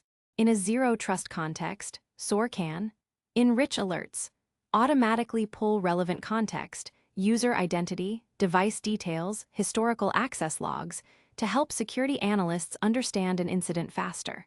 Automate response actions. Based on predefined playbooks, SOAR can automatically trigger actions from other integrated security tools. For example, if a policy engine decides a device is compromised, SOAR could automatically quarantine the device via your endpoint security system, revoke the associated user's access for specific applications via your IAM system, block problematic IP addresses at the network firewall level, open a ticket in your IT service management system, streamline workflows, guide analysts through complex manual tasks, ensuring consistency and reducing human error during incident handling. This automation significantly reduces the time from detection to response, minimizing the potential impact of a breach, a critical element of the assume breach principle. Integration is key. Breaking down silos. Effective zero-trust automation hinges on seamless integration between all your security tools. If your IAM system doesn't communicate with your ZTNA gateway, or your EDR solution can't feed its findings to your policy engine, your zero-trust architecture will function in isolated silos, diminishing its effectiveness. Modern security tools are increasingly designed with open APIs, application programming interfaces, and standard protocols to facilitate this interoperability. This allows different components to talk to each other, exchange context, and enforce policies cooperatively. This integration is vital for comprehensive context, a holistic view of every access request, drawing data from every relevant source. Dynamic policy enforcement, policies that automatically adapt based on real-time data from integrated systems. Faster, automated remediation, the ability to respond to threats and policy violations instantly and without human intervention. Security Information and Event Management, SIEM, the central observer. While SOAR focuses on actionable automation, security information and event management, SIEM, platforms are the central data collectors and analysts. A SIEM aggregates vast amounts of security logs and event data from across your entire IT infrastructure servers, network devices, applications, security tools, and more. It normalizes this data, correlates events, and uses rules and analytics to identify patterns or anomalies that might indicate a security incident. In a zero-trust framework, the SIEM is critical because it acts as a primary data source for the policy engine, providing historical and real-time context about activity across the environment. It supports continuous monitoring by detecting deviations from normal behavior, which can then trigger a policy evaluation by the policy engine. It provides the necessary audit trails and forensics for compliance and post-incident analysis, reflecting every access decision made by the zero-trust architecture. DevSecOps and automation. Security from conception. Zero-trust principles extend into the very creation of your applications and services. DevSecOps is an approach that integrates security practices throughout the entire software development lifecycle, SDLC. Shifting security left, meaning baking it in from the start, rather than bolting it on at the end. Automation plays a pivotal role in DevSecOps within a zero-trust context. Automated security testing. Integrating tools for static application security testing, SAST, dynamic application security testing, DAST, and software composition analysis, SCA, directly into your CI/CD, continuous integration, continuous delivery, pipelines. This automatically identifies security vulnerabilities in code, configurations, and third-party libraries before applications are deployed, ensuring that your applications are built with zero-trust principles in mind from day one. Automated policy enforcement for infrastructure as code. As infrastructure is increasingly defined as code, e.g., via Terraform, Ansible, automation ensures that network configurations, cloud resource settings, and access policies adhere to zero-trust principles automatically upon deployment, preventing misconfigurations that could introduce trust gaps. Automated deployment of secure containers/microservices, ensuring that new application components or microservices are deployed with pre-approved secure configurations and integrated into the microsegmentation framework, Chapter 7, without manual intervention. This ensures that trust is never implicitly granted to new code or infrastructure, and that security is continually verified throughout the development and deployment process. AI and machine learning. Intelligent zero trust. The sheer volume of data generated in a zero-trust environment, combined with the need for immediate, nuanced decisions, makes artificial intelligence, AI, and machine learning, ML, increasingly valuable. AI/ML algorithms can provide intelligent assistance beyond what traditional rule-based systems can offer. Advanced anomaly detection. ML models can learn patterns of normal user and system behavior, often the core of UEBA solutions, and flag subtle deviations that might indicate a sophisticated attack, even if no specific rule is triggered. Predictive analytics. AI can analyze historical data to predict potential future threats or vulnerabilities, enabling proactive adjustments to zero-trust policies. Automated policy optimization. In the future, ML might assist in automatically refining zero-trust policies based on observed traffic patterns, threat intelligence, and user behavior, continuously improving security posture. Threat intelligence integration, rapidly processing and integrating vast amounts of global threat intelligence to update risk scores and inform access decisions in real time. Zero Trust in action, the automated circuit breaker. Let's illustrate the power of this automation with a practical example. Imagine a scenario where an employee's corporate laptop, which typically connects from the corporate office, suddenly registers unusual network traffic indicating potential malware, as detected by the EDR agent. Detection: the EDR agent on the compromised laptop immediately sends an alert to the organization's SIEM.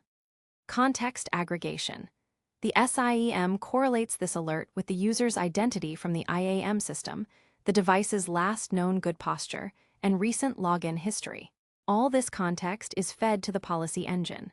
Policy evaluation: the policy engine evaluates the situation. This trusted identity is now on an untrusted device, attempting to access sensitive applications. Automated decision and action: the policy engine, based on predefined zero-trust policies, determines that access from this device must be revoked. This decision activates a SOAR playbook. Orchestrated response: the SOAR platform instructs the ZTNA gateway to immediately terminate all active sessions for that user from the compromised device. It then directs the microsegmentation controller to isolate the specific network segment the device is on, preventing any lateral movement. It simultaneously creates a ticket for the Security Operations Center, SOC, team with enriched details, and alerts the user's manager. Optionally, the EDR system initiates an automated cleanup or quarantine procedure on the device. All of this happens within seconds, without human intervention. The zero-trust automation acts as an intelligent circuit breaker, instantaneously containing a potential breach, minimizing damage, and freeing up human analysts to focus on higher-level investigation and remediation. Automation is not a luxury for zero trust. It's the fundamental operational reality that enables continuous verification and enforcement at the scale and speed required by today's complex and dynamic digital environments. It allows zero trust to transcend theoretical principles and become an actively self-defending architecture. With this robust understanding of the why and the technical components, we are now ready to tackle the how, the practical steps and phased approach to implementing zero trust within an organization. From theory to practice, a phased approach to zero trust implementation. We've now established the why and the architectural what of zero trust. We understand that it's a security philosophy built on continuous verification, that identity and device trust are paramount. Applications are accessed with surgical precision. Data is the ultimate asset, and microsegmentation contains inevitable breaches, all orchestrated by automation. But moving from this theoretical understanding to a practical, implementable architecture can feel daunting. Many organizations, especially established ones with complex IT environments, legacy systems, and diverse workforces, might feel overwhelmed by the apparent scale of such a transformation. The good news is that zero trust is a journey, not a destination, and certainly not a big bang overhaul. It's an evolutionary process that can and should be approached incrementally, building upon existing security investments and capabilities. Think of it as a strategic roadmap where you prioritize the most impactful changes first, learn from each phase, and continuously adapt and expand your zero trust posture. Building your zero trust roadmap. A phased approach. While every organization's specific journey will differ based on its unique needs, resources, and existing security maturity, a common phased approach can provide a solid framework. This roadmap assumes a logical progression, with earlier phases laying the necessary groundwork for later, more complex implementations. Phase 1. Assess and plan, laying the foundation. This initial phase is about understanding your current state, defining your desired future state, and building the organizational support necessary for a successful zero-trust transformation.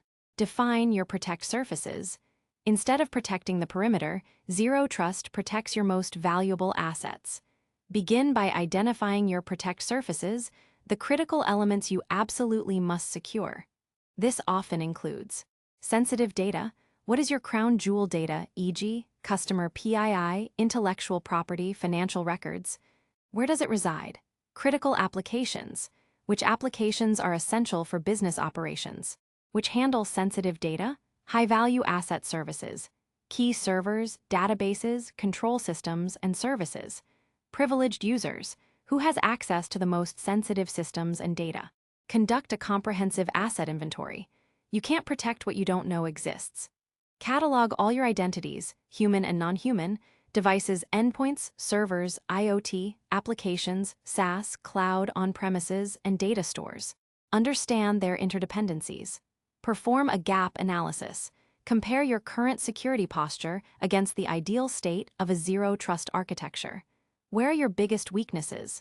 What existing technologies can be leveraged or integrated?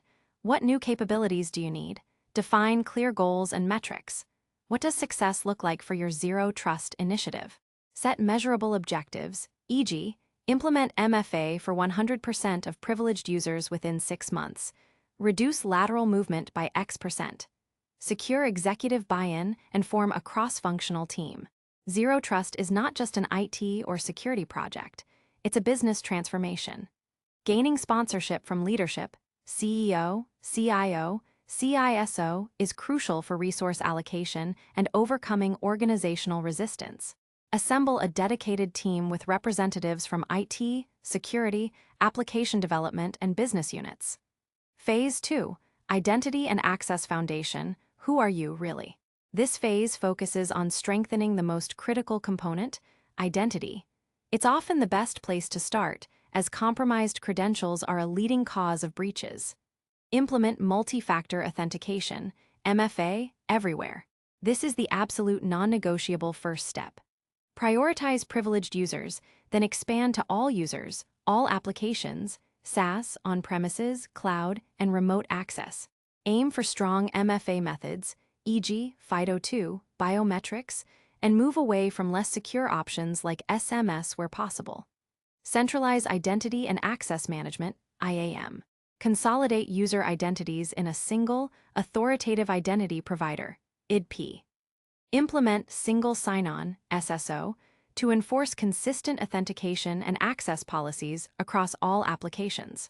Define granular roles and access policies. Begin mapping identities to specific business roles and define least privilege access policies. This will be an iterative process, but start with your critical, protect surfaces. Adopt privileged access management, PAM. Implement solutions to secure, manage, and monitor privileged accounts, enforcing just-in-time and just-enough access.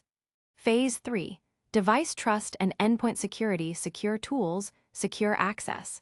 Once you know who is accessing your resources, the next step is to ensure they are using trusted devices.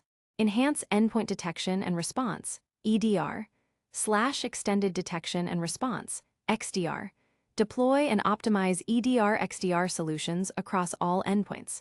Ensure they are configured for continuous monitoring, threat detection, and rapid response. Implement device posture checks. Establish policies for what constitutes a healthy or trusted device, e.g., up-to-date OS, patches, security software, encryption. Integrate device health with conditional access. Use the output from EDR UEM tools to feed into your conditional access policies, Chapter 3. If a device fails compliance checks, automatically restrict access or quarantine it. Deploy mobile device management, MDM, / unified endpoint management, UEM. Securely manage and apply policies to all mobile devices and other endpoints, including BYOD, to ensure they meet your zero trust criteria. Phase 4, Application Access, ZTNA, surgical and precise access. This phase shifts from broad network access to precise, application-specific access control. Pilot Zero Trust Network Access, ZTNA. Identify a group of low-risk applications or a specific user segment, e.g., remote contractors accessing a particular SaaS app, to pilot ZTNA. This allows you to learn and refine your approach. Transition from legacy VPNs. Gradually replace traditional VPNs with ZTNA for remote application access. Begin with critical applications, enabling secure access without exposing the entire network. Integrate ZTNA. Ensure your ZTNA solution integrates seamlessly with your centralized IAM for identity verification and your endpoint security tools for device health checks. Extend to cloud applications with CASB. Deploy Cloud Access Security Brokers, CASBS, to apply zero trust policies, enforce DLP, and gain visibility into data moving to and from SaaS applications. Phase 5. Microsegmentation, containing the blast radius. This phase focuses on segmenting your internal network to limit lateral movement and contain breaches. Map traffic flows and dependencies. Before segmenting, you need deep visibility. Use network analysis tools to understand all traffic flows and application dependencies within your network. This is crucial for designing effective microsegmentation policies. Identify critical microsegments. Start by isolating your most sensitive data stores and critical applications into their own microsegments. Define and enforce allow list policies. Implement strict, zero-tolerance rules where only explicitly allowed traffic can flow between segments. Everything else is denied by default. Phased rollout of segmentation. Implement microsegmentation incrementally. Start with a few well-defined segments and expand as you gain confidence and experience. Apply host-based or network-based segmentation as appropriate for your environment. Phase 6. Data-centric security, guarding the ultimate prize. This final phase focuses on direct data protection, ensuring your crown jewels are secure regardless of where they reside. Refine data classification and labeling. Continuously enhance your data classification schemas and automate data labeling as much as possible. Implement enhanced data loss prevention, DLP. Deploy DLP solutions to monitor, detect, and prevent unauthorized exfiltration of sensitive data across all channels, email, web, cloud sync, endpoints. Ensure comprehensive encryption. Implement encryption strategies for data at rest, storage, databases, and in transit across all your environments, on-premises, cloud, mobile. Automate data access policies. Ensure that access to classified data is dynamically governed by policies that factor in identity, device, application, and real-time context. Starting small and scaling up. The crawl, walk, run approach. The phases outlined above are not rigid steps to be completed perfectly before moving to the next.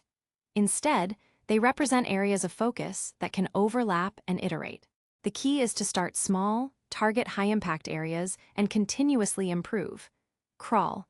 Focus on foundational elements like MFA for privileged users, centralizing IAM, and getting executive buy-in. Walk. Pilot ZTNA for a specific application. Begin microsegmenting a single critical application. Implement basic device health checks. Run. Expand ZTNA across the organization, fully integrate device trust with conditional access, microsegment the entire network, and automate policy enforcement and incident response through SOAR. People and process over technology. While technology is an enabler, the success of zero trust is fundamentally dependent on people and processes. Organizational buy-in. Communicate the why to all stakeholders. Emphasize that zero trust enhances security and enables the business. Training and awareness. Educate users on the new access paradigms and why they are necessary. Train IT and security staff on the new tools and operational models. Clear policies and governance. Establish clear, easy-to-understand policies for access, data handling, and device compliance. Define roles and responsibilities for policy creation, enforcement, and auditing. Continuous monitoring and adaptation. Zero trust is dynamic. Regularly review and refine policies based on new threats, business needs, and technology changes. Measurement and metrics, proving the value. To sustain momentum and demonstrate ROI, it's crucial to measure the progress and impact of your zero trust implementation. Key metrics might include MFA adoption rate, percentage of users and applications enforcing MFA, ZTNA coverage, percentage of applications protected by ZTNA versus legacy VPNs, microsegmentation coverage, percentage of critical assets segmented, reduction in lateral movement, track attempts at lateral movement and the success rate of containment, incident response time, reduction in time to detect, contain, and remediate security incidents. Compliance posture, improved audit outcomes. User experience feedback, ensure security is not overly impeding productivity. Implementing zero trust is a significant undertaking, but by following a phased, strategic, and people-centric approach, organizations can systematically build a more resilient and secure digital environment. In the next chapter, we will delve deeper into the inevitable challenges you might encounter along this journey and share best practices for navigating them successfully. Navigating the labyrinth, common challenges and best practices. Embarking on a zero-trust journey, as Chapter 9 outlined, is a strategic imperative for modern organizations. However, like any significant transformation, it is not without its hurdles. Implementing zero trust can be complex, involving significant changes to technology, processes, and even organizational culture. Understanding these common challenges beforehand and knowing how to navigate them is crucial for success. Common challenges in zero trust implementation. Organizations frequently encounter several key obstacles when trying to implement zero trust principles. Legacy systems integration. Many enterprises operate with a mix of modern cloud-native applications and older, on-premises legacy systems that were designed in a different era, often without granular access controls or modern authentication methods. Integrating these systems into a zero-trust framework can be difficult and costly, sometimes requiring custom connectors or significant re-architecture. The sheer weight of these older systems often slows down migration. Organizational resistance and cultural shift. Zero trust implies a fundamental shift from a relatively open internal network to a highly controlled, segmented environment. This often leads to resistance from users, who may perceive increased security measures, like mandatory MFA for everything or restricted access to familiar network shares, as inconvenient or a hindrance to productivity. IT teams, who are accustomed to traditional network architectures and may lack the skills or experience with new zero-trust technologies and operational models. Changing established workflows can be a major challenge. Management, who may struggle to grasp the value proposition or bulk at the required investment, especially since the benefits often manifest as avoided costs, breaches prevented, rather than direct revenue generation. Complexity and vendor sprawl.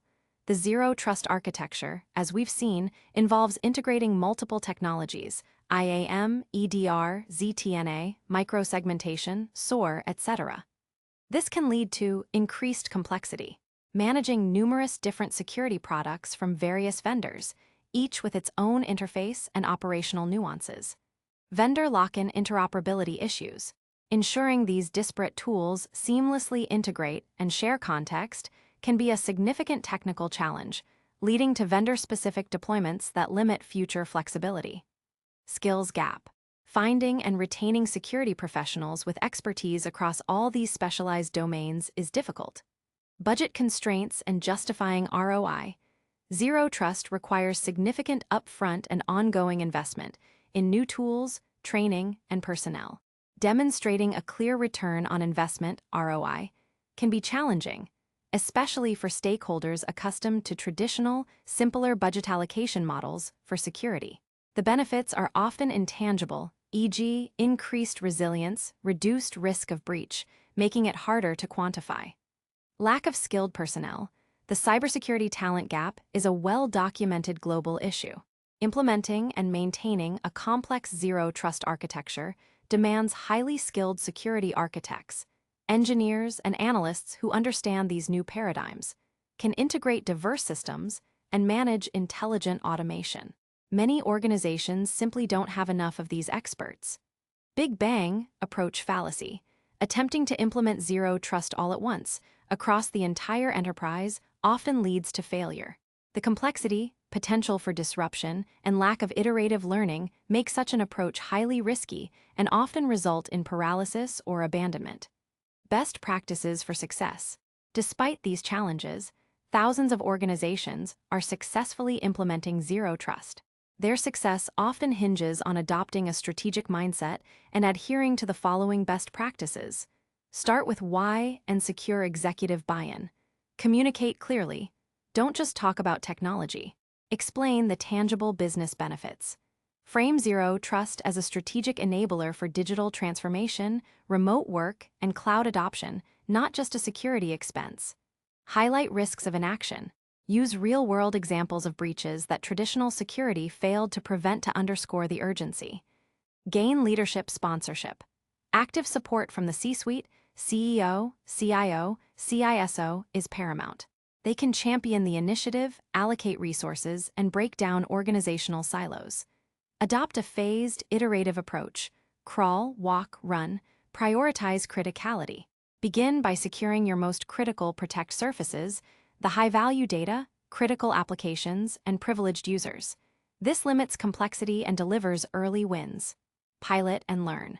Start with small, manageable pilot projects. Gather feedback, address teething issues, and refine your approach before scaling. Iterate and expand.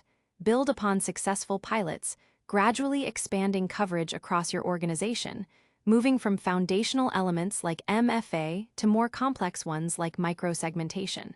This reduces risk and allows for continuous improvement.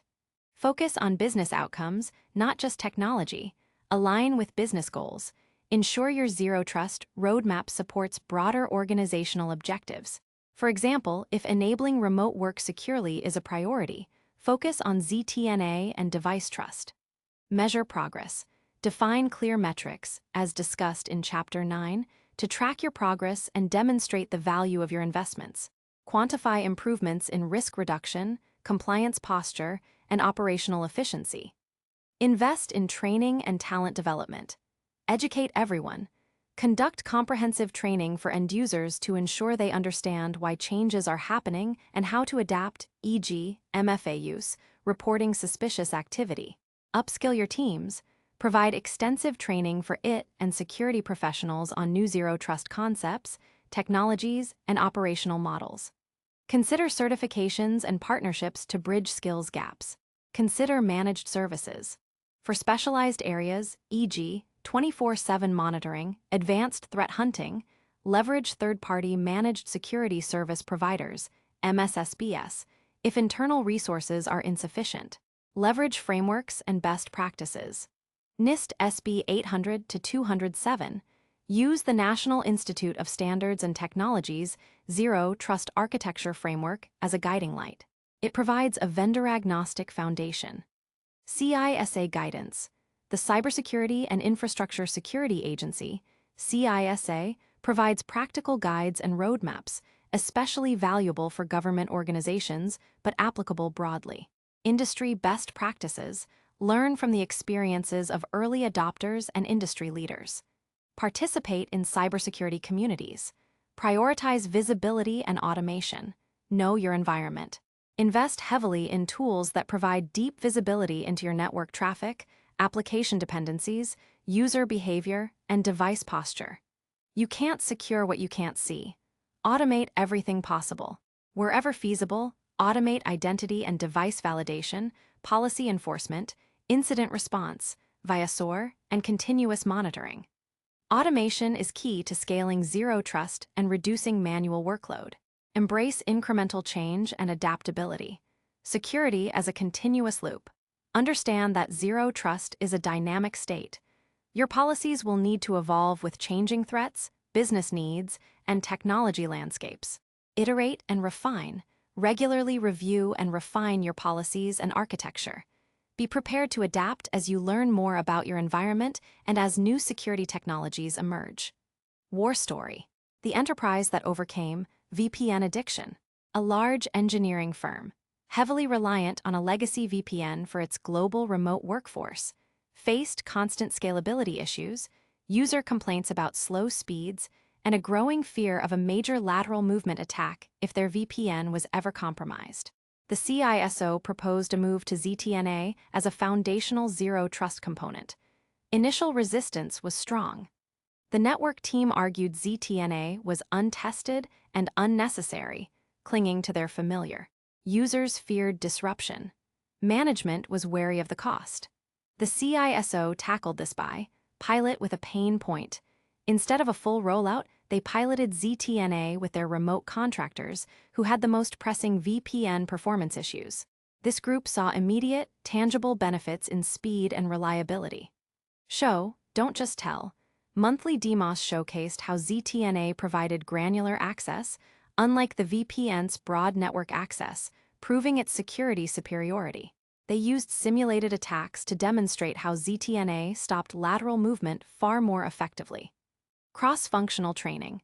They invested in comprehensive training for network, security, and help desk teams, showing them how ZTNA integrated and why it was better. Key internal champions were identified and empowered. Phased migration. They didn't rip out the VPN overnight.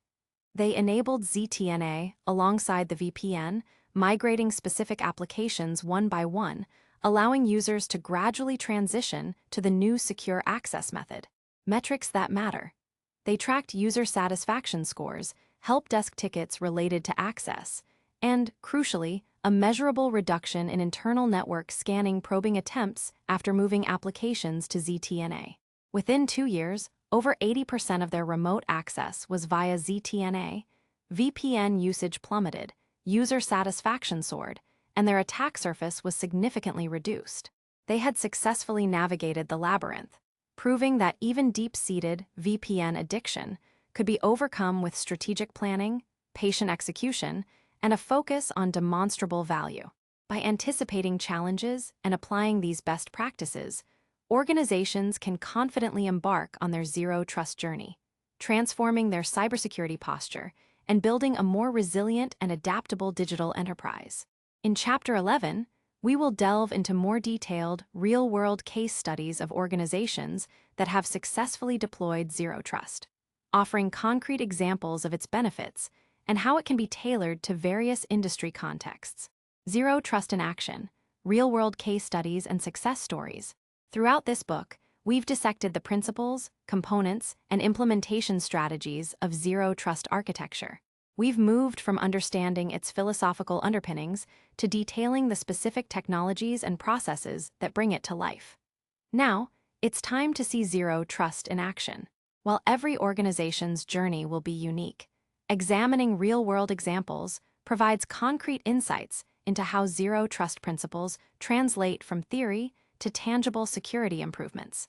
These case studies illustrate how diverse organizations, facing distinct challenges, have leveraged zero-trust to bolster their resilience, meet compliance demands, and enable their business objectives in a complex digital landscape. Case Study 1. Financial institution securing critical transactions with precision. The organization, FinSafe Bank, a mid-sized regional bank with a growing online presence and a traditional branch network. The challenge. FinSafe Bank faced escalating risks from sophisticated fraud rings targeting online transactions and internal systems. Their traditional perimeter security was strong, but like many, they suffered from an inside-out vulnerability. Once an attacker gained even limited access, perhaps through a compromised partner account or social engineering, against an employee lateral movement within their relatively flat internal network, was a significant concern. They also needed to meet stringent regulatory compliance, e.g., PCI DSS, SOX, which required clear segmentation and auditable access to sensitive financial data. Furthermore, as bank employees increasingly worked from home, secure remote access to critical applications became paramount. The zero-trust approach. FinSafe Bank adopted a multi-phased zero-trust rollout, starting with their highest-risk areas. Advanced Identity and Access Management, IAM, they migrated to a centralized, cloud-based identity provider, IDP, for all employees and system accounts. Multi-factor authentication, MFA, was made mandatory for every login, regardless of location or device. For privileged users, e.g., system administrators, compliance officers' accesses to highly sensitive data, they implemented stronger, phishing-resistant MFA, e.g., FIDO2 tokens and just-in-time privileged access management, PAM, where access to critical systems, like core banking applications or payment card data environments, was granted only for a limited duration and for specific, approved tasks. Conditional access policies were configured to monitor user behavior, flagging unusual login patterns, e.g., accessing from rare locations, high-volume transactions for immediate review or blocking. Microsegmentation for payment systems. Utilizing software-defined segmentation tools, FinSafe Bank logically isolated its PCI DSS-regulated environment, where payment card data was processed and stored from the rest of the network. This contained any potential breach within a small, controlled segment. Only explicitly authorized applications and services were allowed to communicate with the PCI environment, and only over-defined ports and protocols. Attempts at lateral movement from other internal networks towards PCI assets were automatically blocked by policy enforcement points. Data-centric security and encryption. They implemented a robust data classification program, tagging sensitive financial data, e.g., account numbers, transaction details, across all their systems. Data loss prevention, DLP, solutions were deployed to monitor and block unauthorized transfers of this classified data. All sensitive data at rest, database, storage, and in transit between applications to cloud services was encrypted by default, ensuring confidentiality even if intercepted. Zero Trust Network Access, ZTNA, for remote employees. Traditional VPNs were replaced with ZTNA for remote employees accessing internal financial applications. Instead of granting full network access, employees were connected directly and securely only to the specific applications they needed, reducing the exposure of FinSafe Bank's internal network to remote endpoint compromises. The outcome? Reduced fraud and breach impact. The stringent IAM controls and continuous monitoring significantly reduced account takeover attempts. The microsegmentation proved its worth when a phishing attack did compromise an employee's workstation. The attack was contained to that single workstation segment, preventing it from reaching the critical payment systems. Enhanced compliance posture. FinSafe Bank could easily demonstrate auditable, granular control over access to sensitive data and systems, simplifying regulatory audits for PCI DSS and SOX. The clear isolation of regulated environments made compliance significantly less complex. Improved auditability. Every access decision, identity, and device posture check was logged and fed into their SIEM, providing an immutable audit trail for security investigations and compliance reporting. Secure remote work. Employees gained seamless, secure access to crucial banking applications from anywhere, with confidence that their access was continuously verified and limited to only what was necessary. Lessons learned. Focus on your crown jewels first. For a bank, this meant sensitive financial data and the systems processing it. Investing in advanced IAM and microsegmentation around these assets yielded the most significant security uplift and clear compliance benefits. Case Study 2. Remote-first technology company, seamless security for a global workforce. The organization, Innovate Global, a rapidly expanding software development company with over 2,000 employees distributed across 30-plus countries, operating in a fully remote model. They relied heavily on SaaS applications for collaboration, e.g., Slack, Google Workspace, development, e.g., GitHub, Jira, and customer management, e.g., Salesforce. The challenge: Innovate Global had no physical office perimeter. Their reliance on VPNs for accessing internal dev environments and traditional SSH keys for server access became a nightmare to manage and scale. VPN performance was a constant bottleneck, causing user frustration. Securing employee-owned devices, BYOD, was also a challenge, yet essential for their flexible work culture. They needed a security model that enabled seamless global collaboration without compromising security or stifling innovation. The Zero Trust approach. Innovate Global embraced Zero Trust as their foundational security strategy from day one, building security into their remote-first DNA. ZTNA as the core access model. They deprecated their VPN entirely, opting for a comprehensive ZTNA solution. All internal applications, whether hosted in their private cloud or on IaaS platforms, became accessible only via the ZTNA gateway. This meant employees never connected to a broad network. They only connected to the specific application they were authorized to use. Continuous device posture checks. Innovate Global deployed an advanced EDR solution to all company-issued laptops and required a lightweight agent on BYOD where permitted. Device posture checks, including OS version, patch level, encryption status, and active security software, were continuous.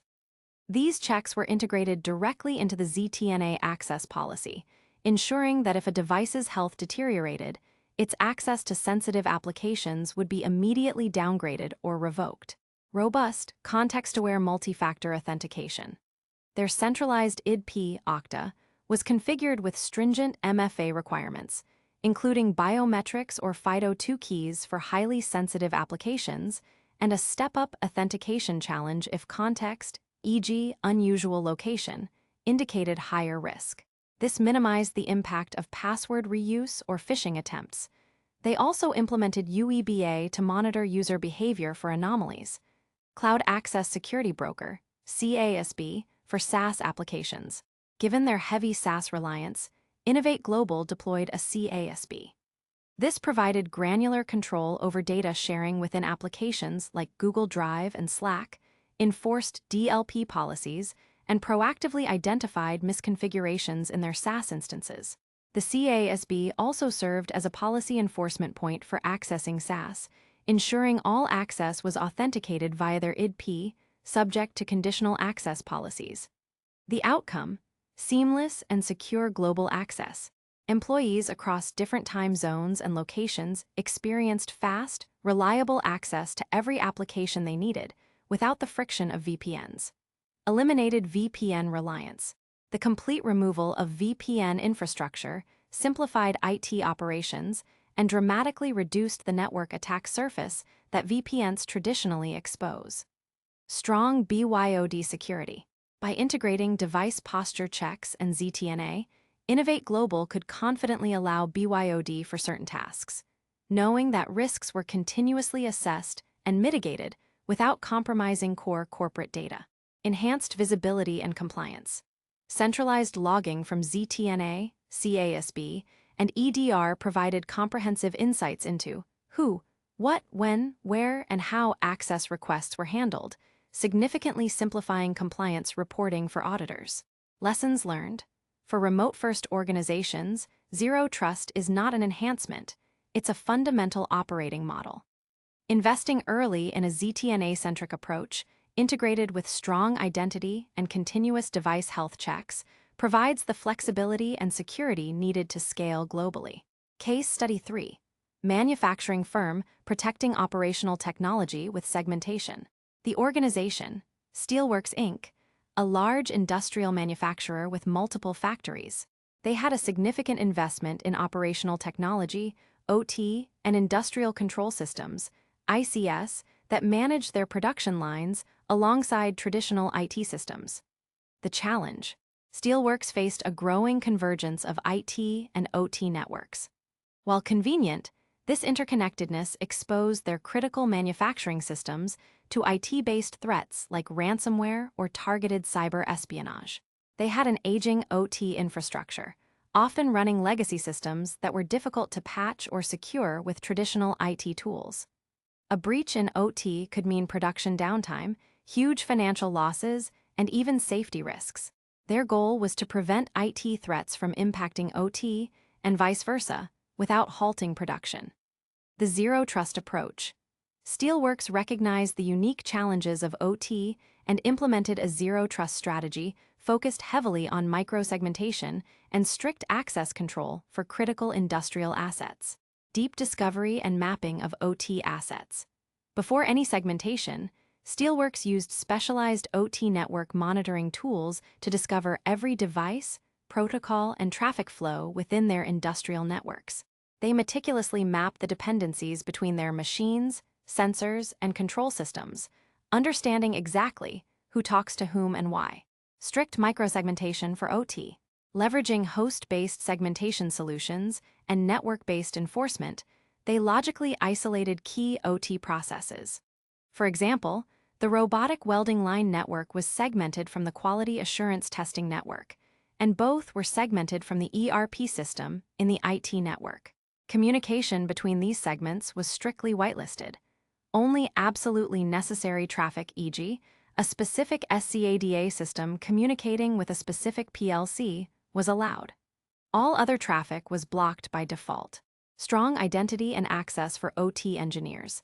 Access to OT systems for maintenance and configuration was tightly controlled. OT engineers and external vendors had to use strong MFA, and their access was frequently verified. Crucially, they adopted jump boxes or secure gateways that forced OT personnel to go through specific, monitored points to reach their control systems. This allowed for granular control and session recording for all OT access, continuous monitoring and anomaly detection, OT-specific. While IT systems were monitored by a standard SIEM, Steelworks invested in specialized OT security monitoring platforms. These platforms understood industrial protocols and common OT attack patterns, detecting anomalies in machine behavior or control commands that would be missed by IT-centric tools. This ensured assume breach principles applied to OT as well. Secure remote vendor access. Remote access for OT vendors, e.g., for machinery diagnostics or software updates, was strictly confined to specific, ephemeral ZTNA tunnels managed by an internal team, ensuring vendors only accessed the precise machine or system they were authorized for, and only for the duration of the task. The outcome? Prevention of OT network breaches. When a ransomware strain hit Steelworks' general IT network, its spread was immediately contained by the IT-OT microsegmentation boundary. The ransomware could not jump to the factory floor, ensuring continuous production and preventing catastrophic downtime. Improved resilience against industrial attacks. By isolating critical control systems, Steelworks significantly hardened its defenses against highly targeted industrial attacks, ensuring that a compromise in one part of the factory would not bring down the entire operation. Enhanced visibility and control over OT. Despite the complexity of their industrial environment, Steelworks gained unprecedented visibility and control over their OT network traffic and access, a critical step for modern manufacturing security. Compliance and audit ready. The segmented and auditable access provided a clear path to demonstrating compliance with industry, best practices, and emerging regulations for critical infrastructure protection. Lessons learned. For IT-OT convergence, microsegmentation is non-negotiable. It creates essential digital air gaps between sensitive operational systems and the broader IT network, protecting against lateral movement. Combining this with strict identity controls for engineers and specialized OT monitoring is crucial for a comprehensive zero-trust approach. These case studies underscore that zero trust is adaptable, scalable, and essential across various industries. It's not a one-size-fits-all product, but a strategic framework that can be tailored to an organization's specific risks and operational needs, consistently delivering on the promise of never trust, always verify. Our final chapter will look ahead, exploring the ongoing evolution of zero trust and its place in the even broader future of cybersecurity. The future of security, zero trust, and beyond. We've reached the final chapter of our journey into zero trust. We've peeled back the layers, from its foundational philosophy to its practical implementation across identity, devices, applications, data, networks, and automation. Zero trust is clearly no longer a niche concept. It has matured into a mainstream, indispensable strategy for modern cybersecurity. But security is a relentless, ever-evolving domain. What does the future hold for zero trust, and how will it continue to shape our digital defenses? The evolution of zero trust. Continuous adaptive risk and trust assessment. Zero trust, as we understand it today, is a significant leap from traditional perimeter models. However, its evolution is far from complete. The future of zero trust leans heavily into the concept of continuous adaptive risk and trust assessment, CARA. CARA envisions a security posture that is not just never trust, always verify at the point of access, but one that continuously assesses risk and adjusts trust throughout a user session or an application's lifecycle. Imagine a security system that constantly asks, "Are you still trustworthy?" Has anything changed about your identity, device, or environment since you last accessed this resource? This means that access decisions won't be static, even for an already authenticated and authorized session. If a user's behavior suddenly deviates, their device's health status declines, or new threat intelligence emerges that directly impacts their connected resources, the CARA system can dynamically revoke or downgrade access in real time. This goes beyond simple block allow. It enables an elastic, highly responsive security policy that adapts to the constantly fluctuating risk landscape. Integration with emerging technologies. The power of Zero Trust will only grow as it continues to integrate with the cutting edge of technological innovation. AI and machine learning, AI/ML.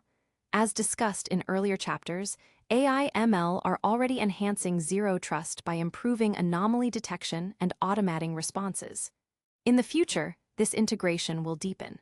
AI will move beyond just identifying suspicious patterns to actively predicting threats, intelligently optimizing Zero Trust policies in real time, and almost autonomously adapting defenses. Imagine an AI-powered policy engine that can anticipate a lateral movement attempt before it even fully materializes, or automatically recalibrate access policies based on newly emerging attack vectors without human intervention. This shift towards predictive and prescriptive security will make Zero Trust architectures even more proactive. Quantum computing. The advent of quantum computing poses a long-term, existential threat to much of our current cryptography. Many of the encryption algorithms that secure our communications and data today could theoretically be broken by powerful quantum computers. While pure quantum-safe encryption is still years away from widespread deployment, the principles of Zero Trust uniquely position it to adapt. Zero Trust focuses on verifying identities and relationships between entities, not just relying on network boundaries. As new post-quantum cryptographic standards emerge, Zero Trust architectures can adopt these stronger encryption mechanisms without fundamentally altering the underlying philosophy of never trust, always verify. The challenge will be in updating the cryptographic mechanisms that underpin the trust verification, but the process of verification itself remains sound. IoT security. The Internet of Things, IoT, is exploding, bringing billions of interconnected devices into our homes, workplaces, and critical infrastructure. Many of these devices are built without security as a primary design consideration, making them vulnerable entry points. Zero Trust principles are incredibly well suited to secure these pervasive devices. By treating every IoT device as inherently untrustworthy, regardless of its location, Zero Trust demands that each sensor, camera, or smart appliance is authenticated, its software integrity verified, and its communication restricted to only what's absolutely necessary. This pushes security from a broad network segment to a finely tuned, per-device access model. Web3, security and decentralized identity. Emerging concepts like Web3 and decentralized identity did promise a future where individuals have greater control over their own digital identities, independent of central authorities. This vision aligns remarkably well with Zero Trust's emphasis on strong, verifiable identities. In a decentralized identity framework, a user could present verifiable credentials, e.g., proof of employment verified by their former employer, proof of education verified by their university, directly to a service, without relying on a single, centralized identity provider. This further empowers the identity as the new perimeter concept, providing a robust, cryptographically verifiable foundation for digital trust that is inherently compatible with the never trust, always verify ethos. The human element in future security. Despite the significant advancements in automation and AI, the human element will remain irreplaceable in the future of Zero Trust security. Strategic oversight and policy definition. While AI can optimize policies, humans must define the strategic intent, risk appetite, and ethical boundaries. Complex decision-making, incident response strategy, and adapting to novel threats will always require human intelligence, intuition, and experience. Defense against social engineering. no amount of technology can fully mitigate the risk of sophisticated social engineering attacks that prey on human psychology. Security awareness training, fostering a culture of healthy skepticism, and human vigilance will remain critical countermeasures. Incident response and forensics. When breaches occur, human analysts are essential for complex investigations, root cause analysis, legal ramifications, and communicating effectively about the incident. Empathy and user experience. Designing and implementing zero-trust architectures that are both secure and user-friendly requires a deep understanding of human behavior and empathy. Security should enable, not hinder, productivity.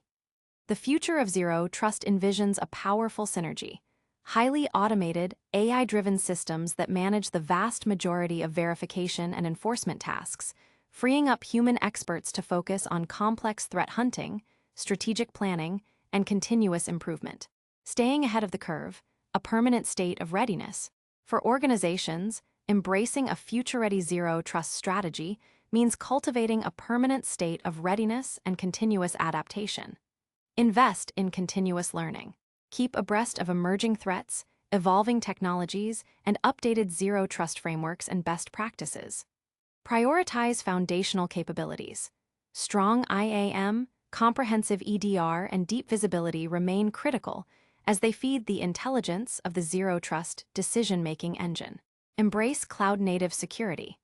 As more workloads move to the cloud, leverage cloud-native security features and strategies that align with zero-trust principles, e.g., identity-based microsegmentation within cloud environments.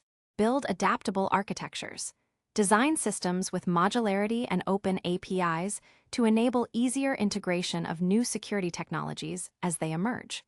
Avoid rigid, monolithic security solutions. Foster a security culture. Instill a mindset across the organization where security is everyone's responsibility and continuous verification is a shared value. Final thoughts. Zero trust as a foundational philosophy. In closing, zero trust isn't just a trend. It's a foundational philosophical shift born out of necessity.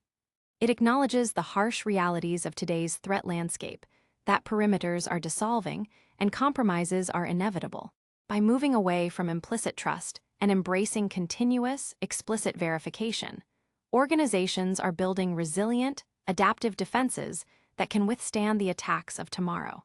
The digital world will only grow more complex, more interconnected, and more exposed. New technologies will continue to emerge, bringing both unprecedented opportunities and unforeseen risks.